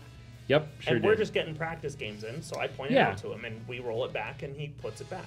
On Arena, it is so much clearer that you have actions Yes. you can take. Right, because the game pauses and goes, "Hey, do you want to do Yes. something?" and highlights the card that you can do something. Yes. Right. And that uniform way is one of my favorite things about Arena. And don't get me wrong, it's freaking annoying when you have a ghost back Yeah. on the field, and there's almost nothing good in the graveyards, but you get to respond to every Yes. single thing. Yes. Yeah. I think playing in paper is better for me. I like pulling my cards and flicking them. And eating them. That's your Oh, thing. my poor microphones. So Yeah, Raph, how do we feel about card flicking? It depends on who it is, because some people are just like. Depends on whether you put the mic on your nipple or up on your throat where it belongs. So I think with certain modern players, it doesn't matter where you put it because he flicks his cards so aggressively. Yeah. Yeah. That's what it means. Yeah. Well, and I'm not picking on anybody, but like it definitely, yeah. We love my boy Corey, but Corey's a little like. Yep. I'm just like, And that's all you hear on the mics, right? yeah. It's weird how it takes priority over what's being heard. But yeah, anyhow, we're Anyway. wandering. Point being, yeah, it. I agree with Money wholeheartedly. Both. As a very wise man once said, do I want to get up and go to the store and play Magic today, or do I want to play Magic with my pants on? I do enjoy playing Magic with my I friends. love both. I think both are great. As a guy who also, like, I love going out and doing things. I love going out and doing this. I also can get very, very, very grated with social interaction. I've had a long ass day today. And Oh, yeah. nothing would make me happier than after this of going home and just drafting No on Arena. people. Yeah. It's like there's such a power to both. There's also nothing that makes my day more than it's like pre-releases coming up. All my buddies are going to be there and I can stomp their face in with some firebending. Let's go. Let's run it. There's such a power to both, and that is why Arena is so fantastic. Speaking from the perspective of someone with historically unstable internet access. Yeah. I cannot have my game end because my internet dropped right before I played my WinCon. Nope. At that table over there. No, that makes sense. The other point I will make is on Arena, this is the biggest downside to me for playing Arena, regardless of access to cards. I should be able to have as many freaking tokens as I want. Not cap out at 200 something, I forget the number. For the client crashes. And no. I mean, so computers have this wonderful thing called RAM. I'm And even aware. computers that are servers have this wonderful thing called RAM. And at a certain point, you are doing too much. And I'm with you because I've played those stacks. I'm with you. So Too many triggers on the stack. Raise the past. What? I Why is my screen so pilot blurry? almost all of my commander decks on Arena and Brawl before I play them. Yeah. And I think that says more about your commander deck building than. I have to nerf them for Brawl available cards. But I have had to remove Scoot Swarm from every single Yep. Brawl deck I Yep. have ever Yeah, built. because it breaks the client. I knew you were going to say Scoot Swarm. Every time. But in my And- defense, you can't misclick in paper. You can't misclick and pick 'em. No, for sure. True. No, Actually, I But have. you can miss triggers in paper. Oh no, I accidentally tapped all of my swamps instead of my planes to cast this Let's card. let's Yep. be real. Yep. No, I do recall. Me and Steve had that conversation. I mean, Like when you're playing in an arena tournament for a box of MH3, you have to play on full Oh, you play full control. Yeah. full control mode. Yeah, if you're playing for something that matters, you're on full control. I freaking hate that I had to learn full control for one Um, deck I built. But in paper, what is full control? In paper, as a judge, we call that slow play. So it's 6 of one, half dozen of the other, right? Yeah. I think they're both valid ways to play. I for one would be super thrilled to see them start building other formats Yes. that are paper playable. Like we've put all of this time and effort into alchemy Yeah, like why? that doesn't translate to anything Why make another subsection of the game that because does it's not- more shit for people to buy. But again, as someone who is, I wouldn't call myself an arena whale, but I have more than a mortgage payment invested into I was Arena. gonna say, if there's any arena whale I've ever met, no offense, boss. Oh You no! have more I've met cards. people that like when we're talking about whaling on a digital game like Arena, I'm small potatoes, homie. You have more cards in your Arena collection than probably the three of us sitting here at the table. You're not incorrect. You're not incorrect. And that's but I also still- know people that spend 4 figures a month on Arena. My biggest gripe with Arena, in its entirety, is when they change an errata physical cards Oh God, to here make we it go. more functional Son of a on bitch. Arena, when they could have just alchemied it. Oh, here we go. What card would that be, Chris? Rampaging Bailouts. Ramp Bale. Great card. Give me my May trigger back. Yeah, no, that. What May trigger? Look at the old version. Bailoff used to be Yeah. May. Now it's. I know. So, literally, they could have alchemied it. Is it in standard? It is in standard. Okay, fine. Ramp Yeah, Bale it was is in Foundations. I In forgot I printed it in Foundations, says the Foundations. nun. God, Foundations, take me back. But, Oh, Foundations. Oh, Foundations. but that one word being removed nerfed a few of my combos. Hey, how'd you do this cards thing? Huh? How'd you do this cards thing? What are you talking about? Who plays? Come on, Scryfall Rain Man. Move. What's that of you? I just want Foundations and I just want the cards. I don't care about the different crits. Yep. Yep. Up. Yeah, those are new cards. I know. Damn it, Steve, let the man work! You know what I find really funny about this? Oh, E Foundation instead of S Foundation. Oh, no. Okay, it Done. doesn't It matter. is It doesn't done. matter. It doesn't matter. It Oh, doesn't matter. It sorry, was that's for the Arena. memes. I'm an idiot. So in conclusion, Arena, it exists. It has purposes. It is. And last second, just I'm Please, WotC. Please, WotC. Modern. modern. And Modern. Commander, Modern. Put in. So 4-player is a whole different. I'm aware, Oh yeah. Okay. but I will die on that hill. Yep. More than anything, I think Arena's biggest function and the absolute greatest part about Arena is just what we were talking about, how it filters everything and it funnels it for you. Arena is the greatest damn learning tool you can give any new player. It is and it isn't. Because I have watched several Arena-only players. When we started firing Standard, we had several players come in that learned Standard and played Standard on Arena. And when you put those cards in hand and paper and expect them to remember triggers, shit goes sideways. That is fair, but like Shit goes sideways. for actually But, learning, yeah. Jesus, you found a happens. small book. Hey, I'm building a new deck. So Yeah, you're like, building modern. yay, building book CDs. bin. there's a lot of- To our viewers, this is what happens when you decide to build a deck out of bulk. I mean, This is the most goated bulk to ever exist, and I will die on Uh-huh. that hill. Absolutely. yeah, we spend several $100s a week filtering and organizing our bulk. The first two cards I saw were Shout out they're Goldie, great the green. one who continuously smashes her head against the mess that Magic players create. We love you, Goldie. Goldie is literally worth her weight in gold. Speaking of something that's not, remember when Duskmorn came out and Meat Hook Massacre 2 was super expensive, and then everyone's like, wait, that's not Meat Hook 1. Wait, this is garbage. I so thought that was just a meme. I had no idea that was a real card. Me until Yeah. I saw it. Is it a DRC? So, running up on 9 o'clock. Was there more?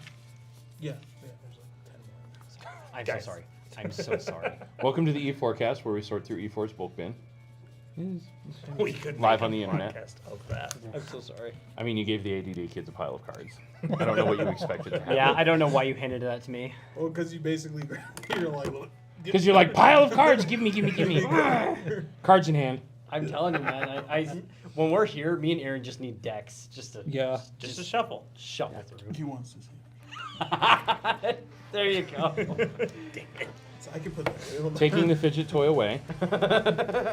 So, we're running up on 8:45. I don't have a finisher in here, unfortunately. We did Arena.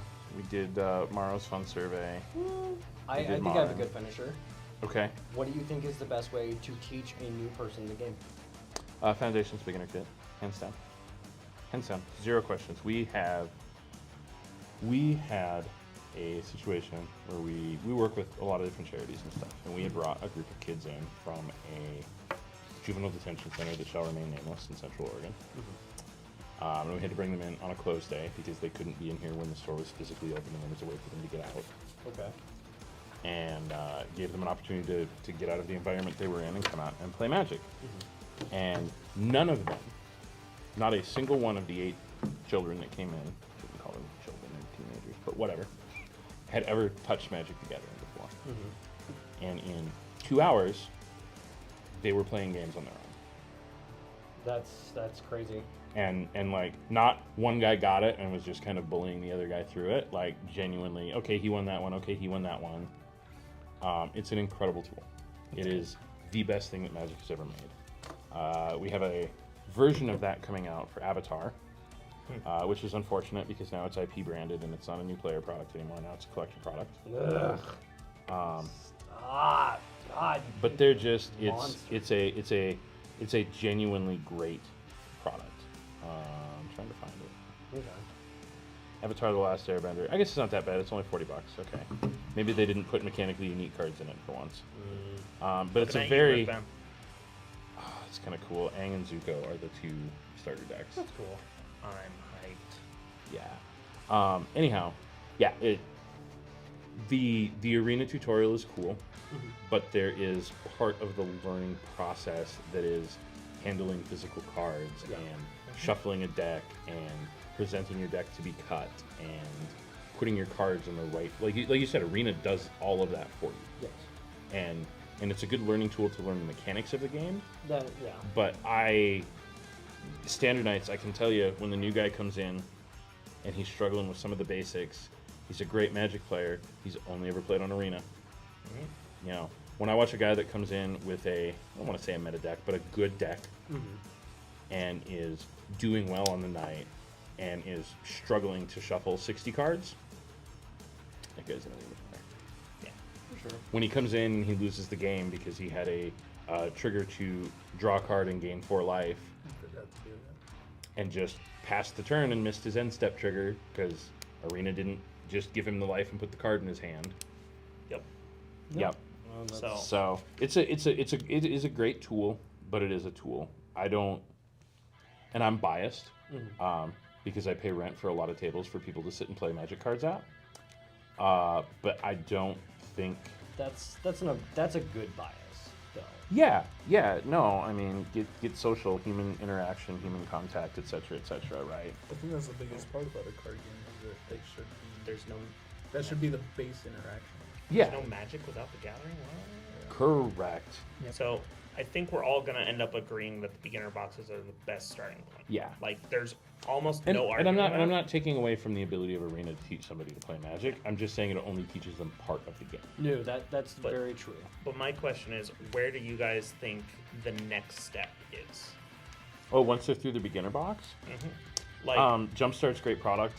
when it's Draft, available. I genuinely try to push people into draft. I do too. because Yeah. part of you talked about net decking earlier, and while I fundamentally disagree that that's a bad thing, especially in such a tight meta, or in such a meta dependent. Again, if you're not net decking, if you're brewing and you're showing up for Modern Night, your experience is going to be bad. Right. But it, I think draft teaches those deck building skills. Draft teaches you to look at how cards interact with each other, and regardless if you're net decking, look, you can go net deck a top meta deck, and if you don't know what the deck's supposed to do, you're going to suck at it. Yeah. Right. Which is a lot of what I use Arena for. Oh, hey, this deck won a standard challenge. How the hell does that work? Let's slap it together on Arena and go slam our face into best of one until we figure out what cards work together. And Right? that comes back to the pilot. Yeah. Comment. 100%. 100%. And I am not a pro class Magic player. I never will be. I'm a little less casual than money, right? No. I enjoy playing decks that do things and win games. But the availability of it as a tool is phenomenal. Right. As far as where does a player go from the beginner box, I think they go into, if they're going to go home and play with a friend, I think they go into Jumpstart packs. If they are interested in coming out and having a social experience, I think Draft is one of the most amazing learning social experiences you can have in Magic the Gathering. You know, you're sitting with 8 people, you're interacting with all of those people through the night. You have a table full of jokes and gags and fun stuff, and you're genuinely learning. And my experience with draft ended when we were drafting blocks. Yeah. Okay. Yeah, we talked about And then that begin too. again as a shop owner in our community, which is,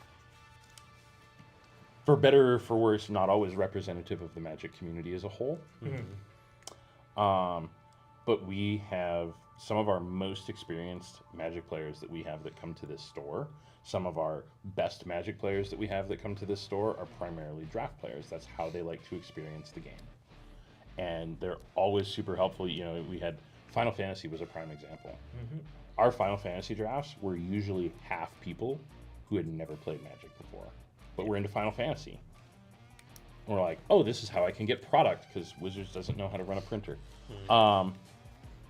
But all of our experienced veteran drafters would, I mean, they'd sit down and they'd beat somebody, but then they'd spend 10 or 15 minutes going back through the deck and like helping them figure out why they lost and where they could have made a different play, and you know, maybe where this card probably isn't the right choice for this deck because it interacts with this card this way, kind of stuff. And I think that, you know, again, the gathering, the community, I think that is where it is most on display for new players. Genuinely, some of the, I'd say, best humans we have, from what I've seen, have been the people I've played against in draft. Yeah. And Yeah. don't get me wrong, some of the most annoying too.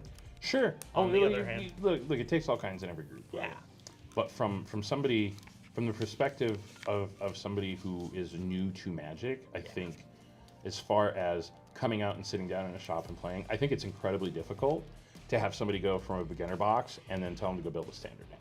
right. I think that jump is too much of a jump for most people. Right. I Yeah. wholeheartedly agree. And any other constructed format just gets dumber. Yeah. I think the prevalence of Commander precons makes that an easy way for a lot of stores to put people into a product that they can sit down and play.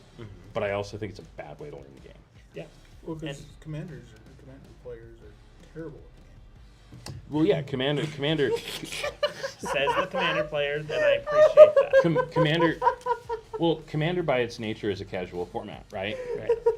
Takesy backsies and oh shoot, it's 2 turns in, but I forgot to play a land. I'm just gonna put that land down, right? And again, everybody gets to choose how they interact with the community in the game. Yep. But man, I'm not here on Sundays a lot. When I am here on Sundays, some of the shit that I see happen at these tables, and if the whole group's cool with it, man, I'm not gonna come in and shit in anybody's Wheaties. But god damn it, if you pulled that at a tournament, you're gonna have a judge up your ass sideways, because that is not how the game works. The amount of times where we've had one person at a table who like will build a deck and in his brain have a concept of how the deck works, and he sits down with 4 other people and they're like, homie, you didn't read that card. Right? It happens in constructed, but it happens a lot less in constructed because constructed is a lot more rigid format. And some people will say that's less fun, but I think draft is the answer. Yeah. And I think somebody who comes in who drafts through a couple sets will now own enough cards to dip their toe into standard. Yeah. If they're not going to own enough cards to just build a standard meta deck. Right. That's not reality. But they'll own enough cards to dip their toe in, maybe trade some things in, get some different stuff, maybe just trade some cards with players. The bulk of standard decks, the bulk of the cost in standard decks is usually in very few cards. Yeah. You know, you need your land base. Okay, well, cool. If you come and you draft Edge of Eternities, you're drafting shocks, y'all. Unless you're me. Ooh, correct. Yeah. Draft and promo packs. Honestly. Everybody gets shocks except Aaron. You know, like if we look at Dimir aggro, right? The Verges are expensive, but everybody has islands. Restless Reefs are bulk. Beast Binders are coming up, but they're basically bulk. Soulstone's getting kind of out there, huh? Soulstone Sanctuary? Yeah. Ooh, It's woof. senior surgeons. Yeah, it's like $9. Yeah. Drowners are $1.50. Preachers are bulk. Curiosities, Flash Cat's expensive. I still can't Sirens. get over Preacher is bulk. Like, I know. Yeah. That card used to be like the best for me. Sirens are bulk. Tidebinders are just over bulk. Tidebinders are like $4 or $5 $4, now. yeah. Yeah, $4.99 on Card Kingdom. So, Bitter Triumph is right there. Long Goodbye is bulk. Phantom Interference is bulk. Shoot the Sheriff isn't bulk, but boy, do I have some RCQ promos to hand out to somebody who wants to play Standard. I have a sealed pack of them.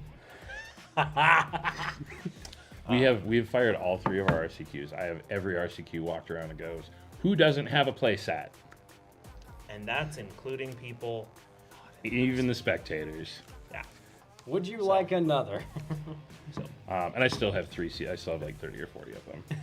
Well, we're premium now, so we have to order twice as many promos. And we still struggled to give them out before. Yeah. Well, from the You just sneezed, have a cold. from the super casual commander player perspective, Yeah. I wrote down before we started this my answer: beginner box, Jumpstart, jumpstart 60 card. 60 card. And I think that's correct. I think draft comes before 60 card. Potentially in place of Yeah, Jumpstart. I think it's You one can or do the either other. or. It's very play style dependent, right? As a shop owner, yeah, go into Jumpstart. Come in. You can come in every night of the week. Sit down with your homie. You guys buy 4 packs. You sit and play cards, right? Yeah.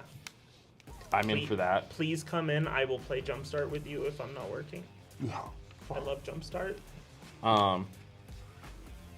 But yeah, sealed limited. That kind of format Yep. really lends itself to new players because you don't have to own a bunch of cards. Yeah.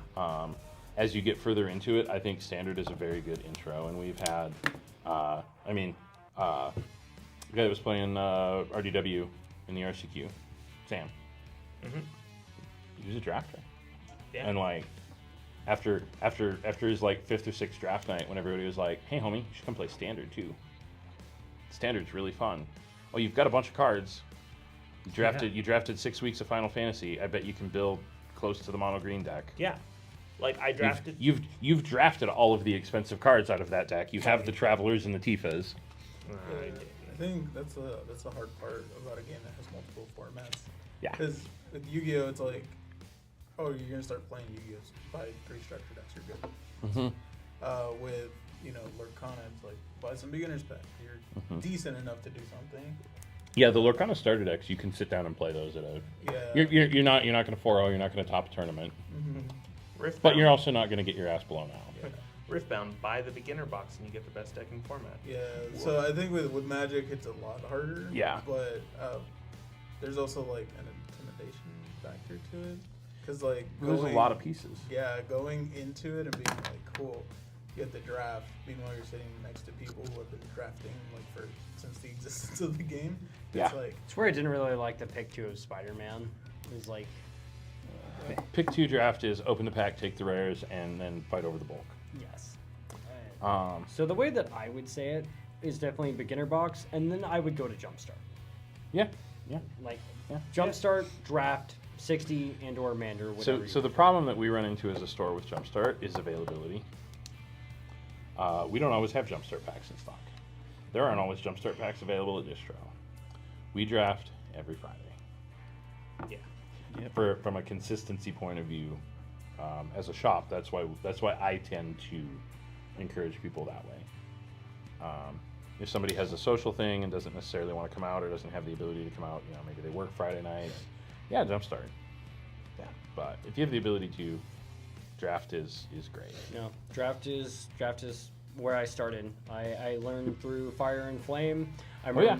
remember And my the first couple draft. are rough. rough. Rough. But if you have a good community around you, you'll do great. Which I did. I remember Jared and Hudson were some of my first teachers. I remember Pre-release is the same way. Pre-release is tough, man. that. Yeah, pre-release Like, is a fantastic example. especially- Pre-release requires less thought because you're opening 6 packs and those are your cards to build from. But, man, I have watched people open 6 bad packs. And, like, you're going to get rolled. Sorry. That's one of the things I both like, where I think draft is such a necessary, like, to a very, very small degree, a necessary evil. I feel like every Magic player should go through. Yeah, I concur. I think sometimes the luck is just not there. Sometimes you Right. get your Boros rare and the rest. Oh no, everybody else is playing red. Oh no, everybody else is playing white. Sure, but that's part of the skill in draft, right? Yeah. Is by the end of pack 1 having a concept of what your lefts and rights are building. But also, I have watched some of our OG drafters, like between round 1 and 2, sit down and help somebody completely rebuild their deck out of their pool. Yeah, I've done it once or twice myself. You know, it's the stakes in draft are so low because yeah. everybody's already going home with their cards, Yeah. Yeah. right? Yep. Ante is not a keyword in Magic the Gathering anymore. And drafts usually aren't crazy prized, and we do that on purpose. Yeah. I want it to be a casual Yes, format. it's I want it supposed to be the- yes, there's still an entry fee because I'm handing you 3 packs. But I want it to be a low stakes, low pressure. Correct. Not so. Yeah. No. I think draft. And is it's perfect for fun that. too because a lot of our diehard drafters are the ones that end up, at the top.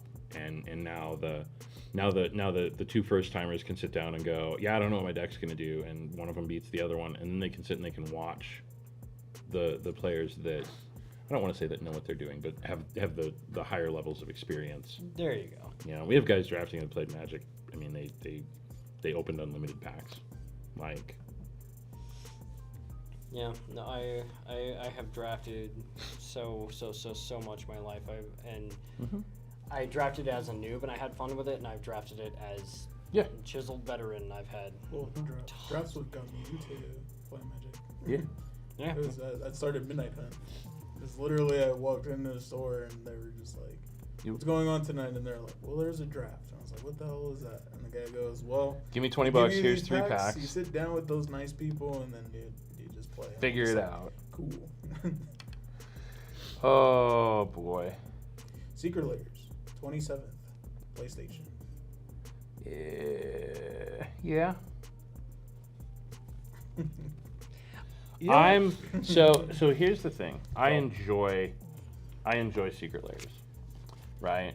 I engage with all of the Secret Layers because it's oh god, they did a Twisted Metal Soul Ring as the promo card. Fuck me. Okay, that's cool. Money now. It's only a $200 card. Steve. For each $200 you spend, you get one. What? For each $200 you spend on the Super Drop. Those promos hold value. The Arcane Yeah. Signet from the Marvel sets that came Yeah. out, like it's a $30 Arcane Yeah. Signet. Like, Yeah. Where is the damn what was the recent one? I don't remember because it was stupid. Secret Lair Scary Super Drop. If there's one thing about Secret Cryptic Layers- Command, there we go. What? Bad card. I think that one's more for They're the artists. art. Oh, 100%. I was gonna say. I Oh love yeah, it's still $30.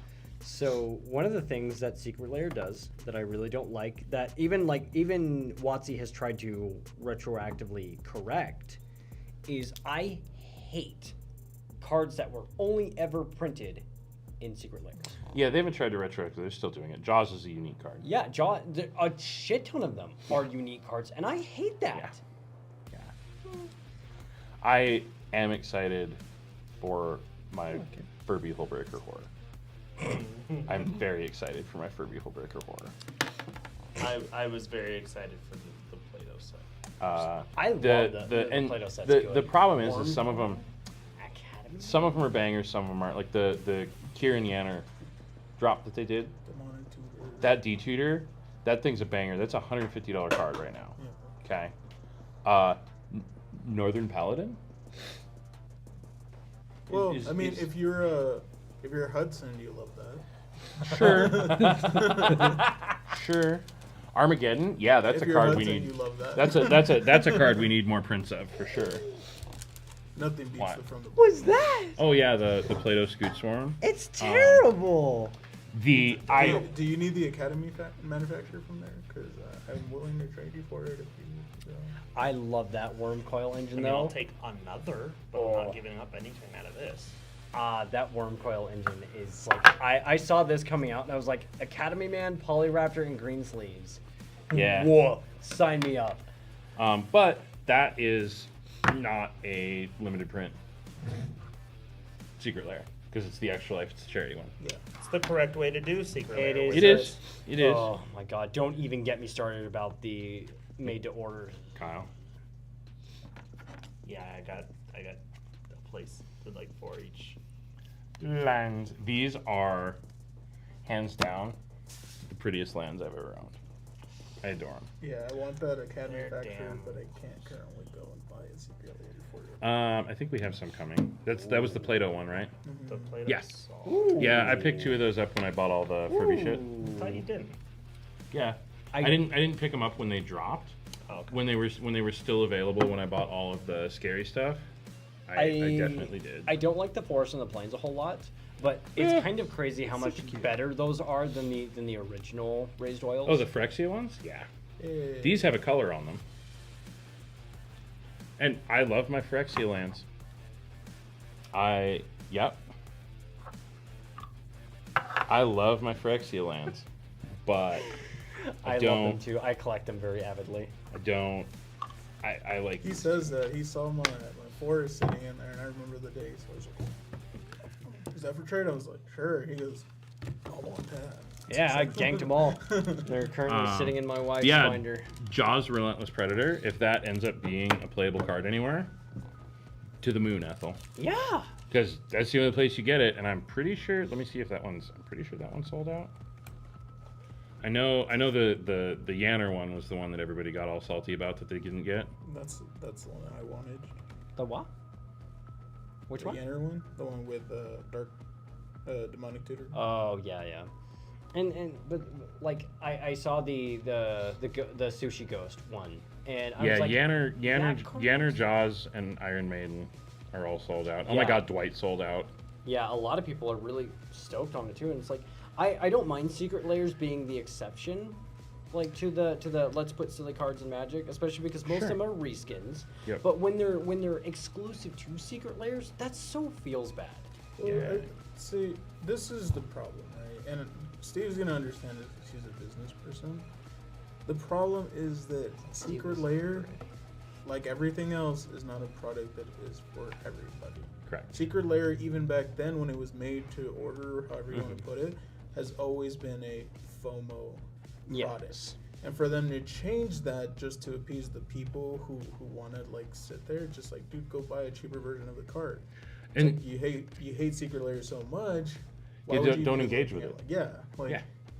But I think the biggest problem too is it's just like, for every person that there is whining about the product, there's 10 people that are buying the product. Yep. And that's And true. in a capitalist economy, that will always win. Yes. And then the problem is that no matter how much we hate it,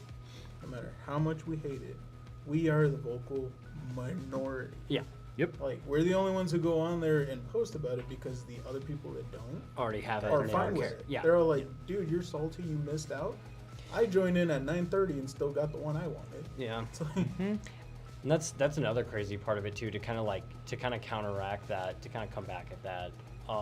Scalping is such a huge problem with that, of the people who are trying to get Correct. on with that. Oh my god, like as FOMO gets more and more prevalent, damn you Pokemon. It's like scalping becomes more and more prevalent as well. yeah, But- but it's but- also like, it's up to you, right? So like, scalping only works if people are buying the product. And Correct. the people that are buying the product, as much as I hate to say it, it's not the Pokemon community that's joining us. No. It's the person who went online, took a crap all over it, and then said, oh, you know what? I could actually use that. We see it all the time. We get people that come in. So Magic is getting there. Pokemon has been there for a year and a half, right? If not more. Yeah. Well, no, 2.5 years ago, Pokemon products was rotting on shelves, which is why we're at where we're at. Huh. Because Pokemon, the distributors push back. Pokemon is very cyclical. In mid-COVID, Evolving Skies era, we were in the same place with Pokemon. Can't get product. Evolving Skies boxes are $1,800 fucking dollars a box now. That's not a Magic collector box. That's a bog standard. Here's what you buy to get 36 packs of Pokemon. But the product is so unavailable and so in demand, there isn't a viable way. People come in and like, oh, you go to your store, MSRP. Man, if stores could buy unlimited amounts of product, A, it wouldn't be $300 on TCG Player, and B, I'd be happy to sell at MSRP. There are sets that we sold out at cost just to get them off the shelf and get our capital back. So the clock ticks both ways, right? The vocal minority gets very angry when I put a $150 Pokemon box on the shelf at $225. Okay. When I put a $150 Pokemon box on the shelf at $150 and it's $100 on TCG Player, the same vocal minority gets angry. The problem is as a business, it's not a sustainable business model. You either sell at MSRP or you sell at market. The problem is if you sell at MSRP, you sit on product when it's bad. Spider-Man boxes, say hi. Aether Drift boxes, say hi. Assassin's Creed boxes, say hi. Right? That is all product that fucking Yu-Gi-Oh. So we sell Yu-Gi-Oh boxes for $80. They cost us $60. There are Yu-Gi-Oh boxes that are on TCG Player right now for $30. Half what I paid for them. You win some, you lose some, right? And then It's not the vocal minority that complains about that. Still buys goddamn product. yeah. $225 Pokemon boxes. I had 8 or 9 people bitch. They're gone. Yeah. Then the other thing too is like, for example, you're saying like cards that are specifically printed into secret layers. Like if you look at all of Stranger Things was eventually printed into natural sets. What did we do as a community? Go, fuck you! Stop wasting my spot on a card that now we can get that we couldn't get from a secret layer. Stop giving me cards like this. Give me other stuff. And that's exactly what WotC did. And now we're back to complaining about how the sets don't exist. It's like you got your request. They did it, and we said, no, that's what we asked for. Don't do that. And I think that's where my frustration really lies, especially because what's really, really, really, really funny is the Street Fighter secret layer cards. Cool. The actual Street Fighter cards are worth a little bit. The magic reskins of them to make them available to the public Worth nothing. are worth nothing. And that's the exact point, and it's because people don't want to have a card that's not exclusive to secret layer. People want something to complain about. Yeah, I could see that. Yeah. It just makes me feel bad. So as a guy who's Maybe owned his own business for 20 years, yeah, you're never gonna make everyone happy. Yeah. There will always be someone to complain. We recently got roasted, just cooked on Reddit. I think I recall this. Okay, so when we do pre-orders, they're local pickup only. Oh, here we go. Pre-sales. Our local pre-sales go to our local community. We also do our pre-sales in waves. Okay, so Lorwyn, I put up 12 boxes at $350. Okay. When they sell out, they're $500 and some on TCG Player. When they sold out, the next wave, which will be the remainder of our pre-sale quantity, goes up at $450.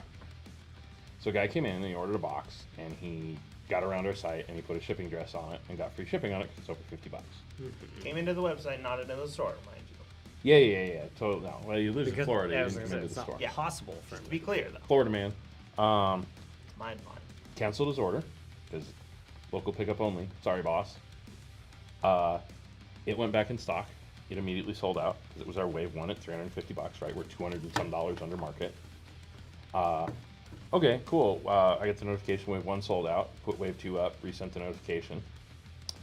Next day is a post on Reddit. Oh, this shop canceled my order to relist it for $100 more. Homie. Big red letters on the website. Local pickup only. We don't ship pre-sales. Well, let me put in a shipping address. You have to sell it to me. That's not actually how the universe works. You're never going to make everyone happy, right? I lost 400 or 500 Reddit karma and moved on with life because I'm not gonna make that guy happy, right? And I'm not shipping out a collector's box to some dude in Florida that somebody could sit at my table and rip, and it was one of my community members. Because the people that sit in this store and play are infinitely more valuable to me as customers than the online. Our website, 90% of our website is our local customers doing local pickup or buying tickets or, right? Yeah, we occasionally ship out orders of singles. That's cool. We don't ever ship sealed. No. I don't do it. We're not set up to do it. The website doesn't allow it. Like, It barely makes sense. well, it was your website's fault that he got to put in a shipping address. You owe him that box. No, I don't owe anybody anything, bro. Like, Oh, it's such a strong word. yeah. But that is there are always He didn't there are win a always raffle. going to be those customers. He didn't win a raffle. Right. We also live in an environment, and I think Chris, coming as a Walmart veteran, can attest to this, where people are used to, if I scream loud enough at a business, I'll get my way. Yeah. And at Target and Walmart, that absolutely may be true. Not At- anymore at- these days. At E4 Cards, no, screaming louder is just going to make me go get the roll of duct tape to shut you up. Like, that is, we have our priorities, and our priority is our players and our local community, and it always has been, and it always will be. We have never shipped presets. Never in the history of the store. So, you'll never make them all happy. Nope. And Hasbro knows that, right? And look, you can still buy all the Furby stuff. And it looks like that's it. Have you ever bought secret layers just to put in the shop? We do every secret layer that we can. Okay. But we don't put the secret layers in the shop. We break it down into Yeah, singles, into right? singles, yeah. So if somebody has to have the Lethal Scheme out of Iron Maiden, which is probably going to be a $4 card, they don't have to spend $60 on the secret layer. They can come in and they can buy the $4 card. Or if somebody, and we go the other way on some, like the D tutors. Yep. The 8 demonic tutors in foil that we're getting are probably going to pay for the bulk of what we spent on that secret layer. Did you say 8, sir? I did say 8. But I can also tell you that the non-foil Northern Paladin probably goes directly to the bulk bin.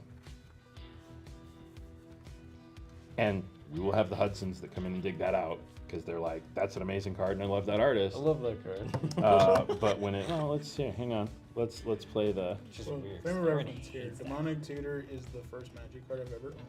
yep. It's also my favorite Magic card as a Rakdos mono black player. Yeah, because it just says go get card. Well, It says you can have maybe it. Kieran Yenner is a cooler artist than I gave him credit for, because the foil Northern Paladin is $19 fucking on TCG Player right now. Northern Paladin is $19. I'm floored. Well, Bull. it's the most Magic that you can get out of the secret layer. If you think about it, like even the artists who have been doing Magic art for a really long time, when they get their secret layer, they don't do their traditional art style. They do something like flavorful. And Yanner did Magic. He just did it borderless. Woof. Yeah. Jaws Relentless Predator in Rainbow Foil is sold out on TCG Player and selling $60 to $70. Is it mono blue or is it? Mono red. As I was Mono gonna say, it's red. mono red. Three red on a card that is mostly blue ink. Nice. I love I it. can see it. All Yeah. blood. Yeah. Yeah. Make blood. And I think it's a cool card. I think it's a cool card I don't too. know that it's ever gonna be like I thought it meta was a cool competitive card. viable. It's just not in my. It's not in my. It is a realm of fun card or commander. style. That I Yeah, wanna that's play. not your wheelhouse. Yeah. No. I think I'm very Unfortunately, I know obvious the on deck like my. What's it gonna cost me to put my Hullbreaker Horror in rainbow foil or confetti foil? What? Do I want to know? The confetti foil Furby Hullbreaker Horror is $147 fucking dollars. Secret layer, you're gross. Well, that's a win for Steve. He's like, When I want one, I don't want to sell them all. Where's Shrew you know Down? that's going in a VV. Of course it is. Why wouldn't it? That's the whole reason I invested in the secret layer for the store, is so I can shove that crabby little Furby bastard into VV. Money. Quick draw. What's your favorite shutout card? Oh yeah? What's Yeah. your favorite? Does this resolve? Cool, you lose. What's your Electros favorite? too? Aaron, what's your The favorite? Go. Electro and the Molten Revolution. Huh? What's your favorite? Does this resolve? Cool, you lose card. What's your favorite shutout card? Just like For me, it's typically Bit of Plunder. Fuck you, I run Chatterflame. okay. Rafa, I'll go last. Because I mean- for me, it's like it's very. I know exactly several what mine cards. is. Hullbreaker Horror's up there. It's up there, but is it? I don't know if I have an it, right? Okay. Um, If you don't have, I mean, currently in Standard, Superior Spider-Man, entering as a copy of Bringer of the Last Gift, because Living End is a fucking awesome deck. Thassa's Oracle. fuck you. Yeah. Fuck you.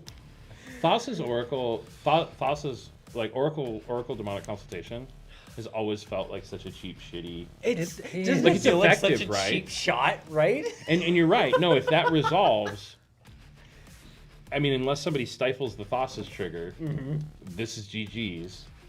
But like, For me, it's a set of cards. It's like you let Bolas' Citadel resolve, and it's my Bolas' Citadel. It's like you're probably getting there. Yep. No, hopefully Bolas' it's a Citadel's land. It's just great. like, oh, I hit a land. Dark Ritual, Demonic Tutor. Remember when Bolas' Citadel was worth nothing? Oh my god! And I now, picked up now it's a CDH staple. the Spider-Man gift bundle now on shelves at E4, $50 under market. Please come get them. I want them off my shelf. I need to make money on Spider-Man. Please, I have rent to pay. Has the Bolas Citadel on a stick. Gwen. Yes. Yeah, Gwenum. I'm excited to play around with that in Standard and see how I can break it. I don't think it'll ever be a tier 1 deck. I would be happy if it ended up as like a tier 3 or tier 4 deck. Okay. But I think it'll be one of those that when it hits, it's going to be annoying and fun at the same time. Because mine But is... you only have 20 life, right? Yeah. So you got to play a lot of little cards to be able to shoot through Yeah. and get stuff rolling. But It's my Well, favorite thing about If you think about it, it actually playing works Bob. really well with FOMO. yeah, So mine is a tie between two. okay. Hullbreaker Horror, like Yeah. Steve said. Because Hullbreaker Horror... So... One of... Specifically in VV with Cheerio Mana Rocks. No. Because Better. now I play the drums and you die. Better. Okay. My favorite moment in all of CDH was out when, not CDH, just EDH. Higher level EDH, but not CDH. I was like, cool. Omniscience. Resolves. And the table just groaned. Yeah. Mm-hmm. Hullbreaker Horror. Game? And everybody picked Why? up their cards. Huh? Why?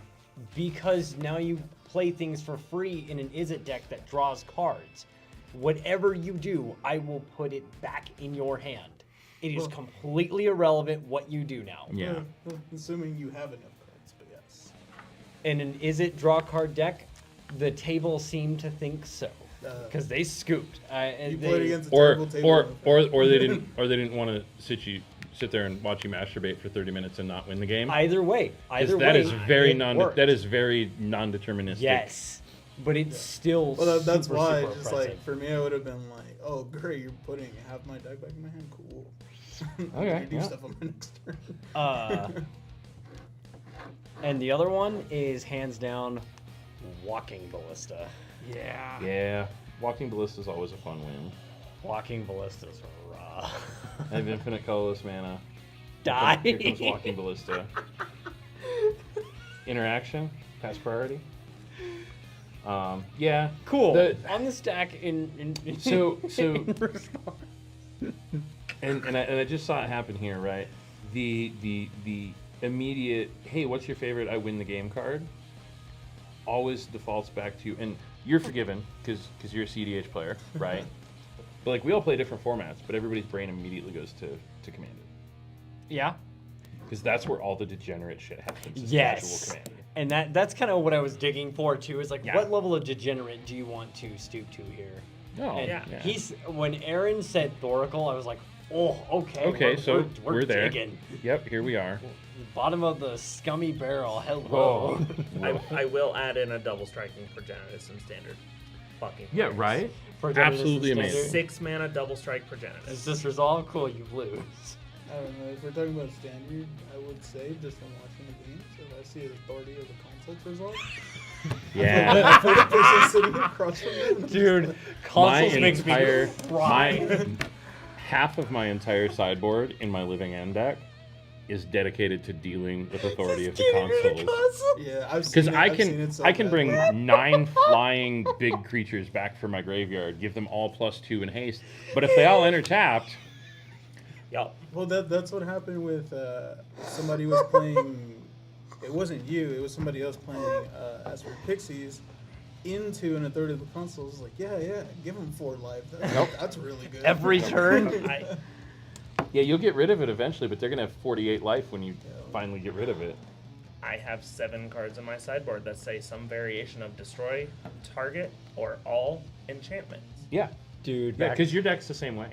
Yeah. Authority of the consoles. I'm gonna warp in a hasty double striking Progenitus. Cool, it enters tapped and I gain a life. Authority of the consoles is 90% of the reason I moved away from white and into green. Because now I can put them on for real. dude, consoles into Corey Steel. Oh my Yeah. god. Yeah. I was like, oh no way. Yeah, and then if we're Yeah. talking modern, like most of the time, when I see like a lightning bolt result, I'm like, oh yeah, that person died. Or Zoo when they just slam the ley line in their opener. Oh no, 100%. Leo is. Oh Bro, my God. the amount Every of turn time, 2 kills. 2 of them. Yep. First turn. Doesn't even have to have 2 of them. Just goes. All right. I do have a pregame action. Ley line. Okay, go ahead. Just like, oh god. Already dead.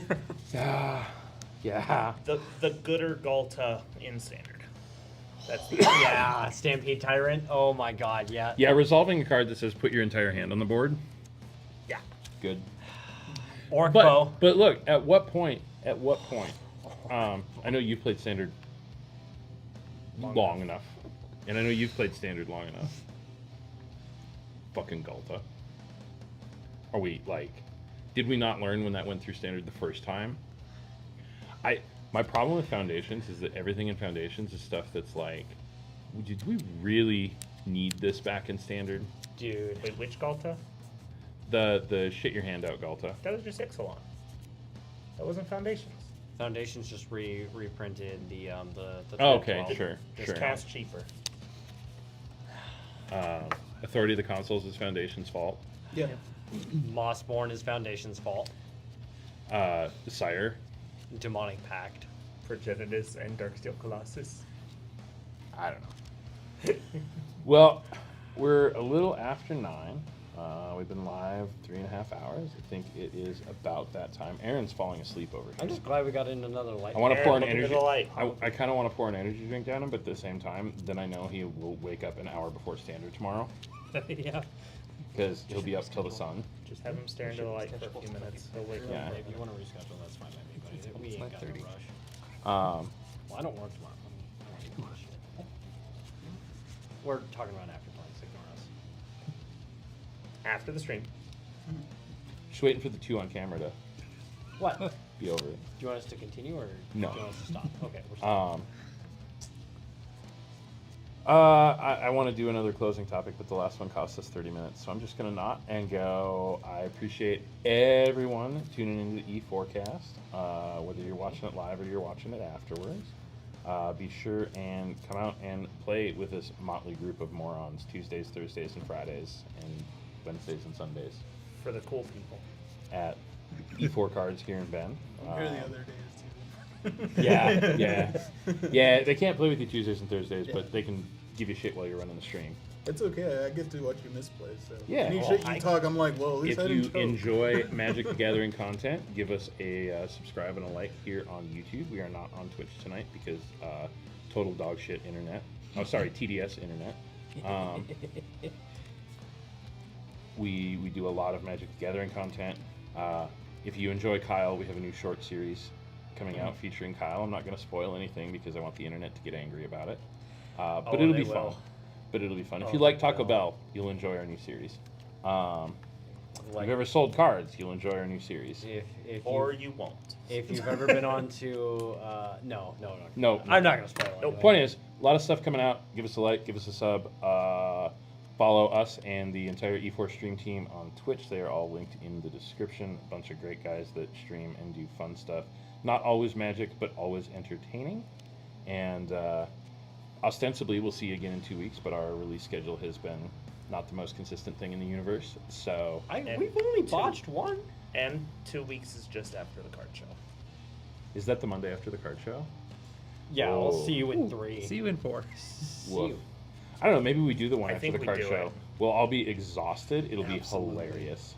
Yes. You know, we could really set that up for the Commander one too. That's the Commander one. Yeah. That's yeah. the Commander one.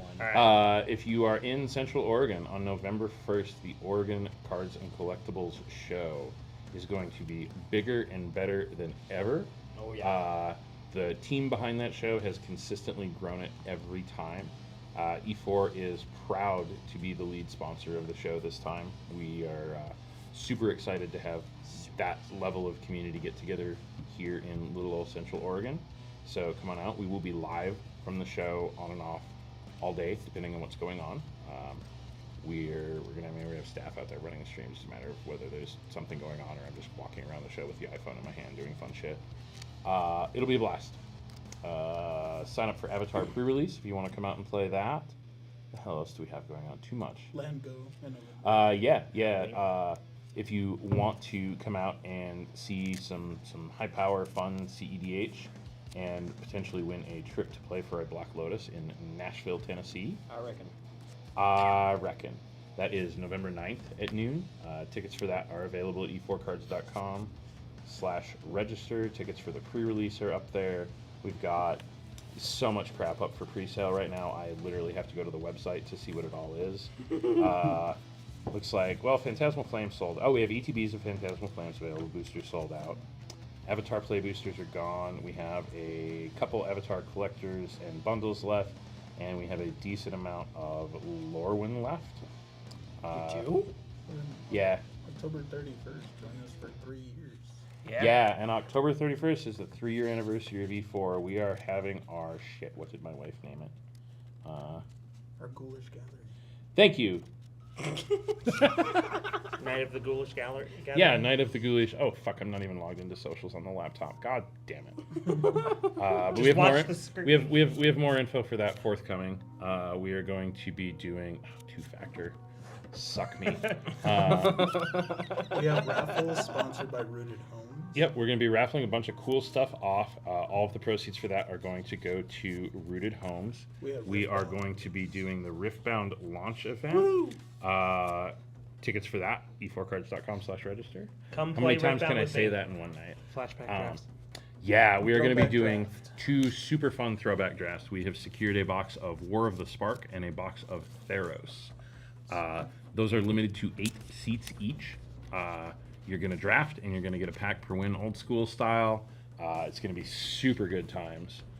So get in on those. We're having a costume contest, so gear up, nerds. Come get some. We're going to be giving away prizes and store credit and cool stuff for that. We have not fully settled on the list of prizes for the raffle and the costume contest yet. But my loving wife put a box aside, and I know there's 3 or 4 Final Fantasy gift bundles in there. There's an Edge of Eternity's collector booster box in there.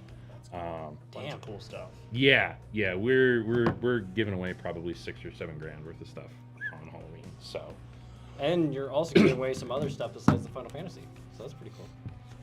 $6 or $7 grand worth of Final Fantasy. It's okay. It was a jab, yeah. I think the gift bundles are down. I think they're under $300 now. ow. I mean, it's more than one pack. But yeah, it'll be fun. More than one pack. We'll probably give away some Spider-Man too. Ha! The loser gets Spider-Man cards. We may have to pay people to take that. Well, we're gonna have the prize wheel out, so I think Play Booster of Spider-Man will be on the prize wheel. It'll be the dud spots. The raffle tickets are gonna be $5 if you buy. Where's the graphic? If Where's the you graphic? buy 10 raffle tickets, you get a wheel spin. The worst thing on the wheel spin will be a Play Booster of Spider-Man. It just gets better from there. There's even an option to get nothing. Yeah, worst option is Spider-Man. Then there's you get nothing. God, we have so much crap going on. November 8th, the day before the CEDH tournament, We're going to be doing Spider-Man Final Battle, and we're giving away a super cool comic book. Super cool. Ignore my voice getting quieter as I run to the booth to get to this comic book. You're still peeking the mic. Okay, cool. Yeah, you sound fine. Sure. It is a reprint of the Amazing Spider-Man #1 with a magic card front and a blank back. It's a cool comic book. It's just a white backing. Huh? Notably, the card art that they used is not a card called The Amazing Spider-Man. It's not at all. It's called Strength of Will. Sure.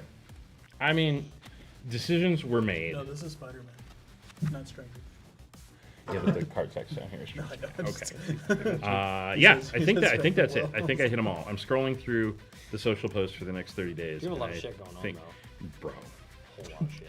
It's Holy a shit. good problem to have. though. Yeah. This Friday is our last official demo day for Riftbound. Just throwing that out there.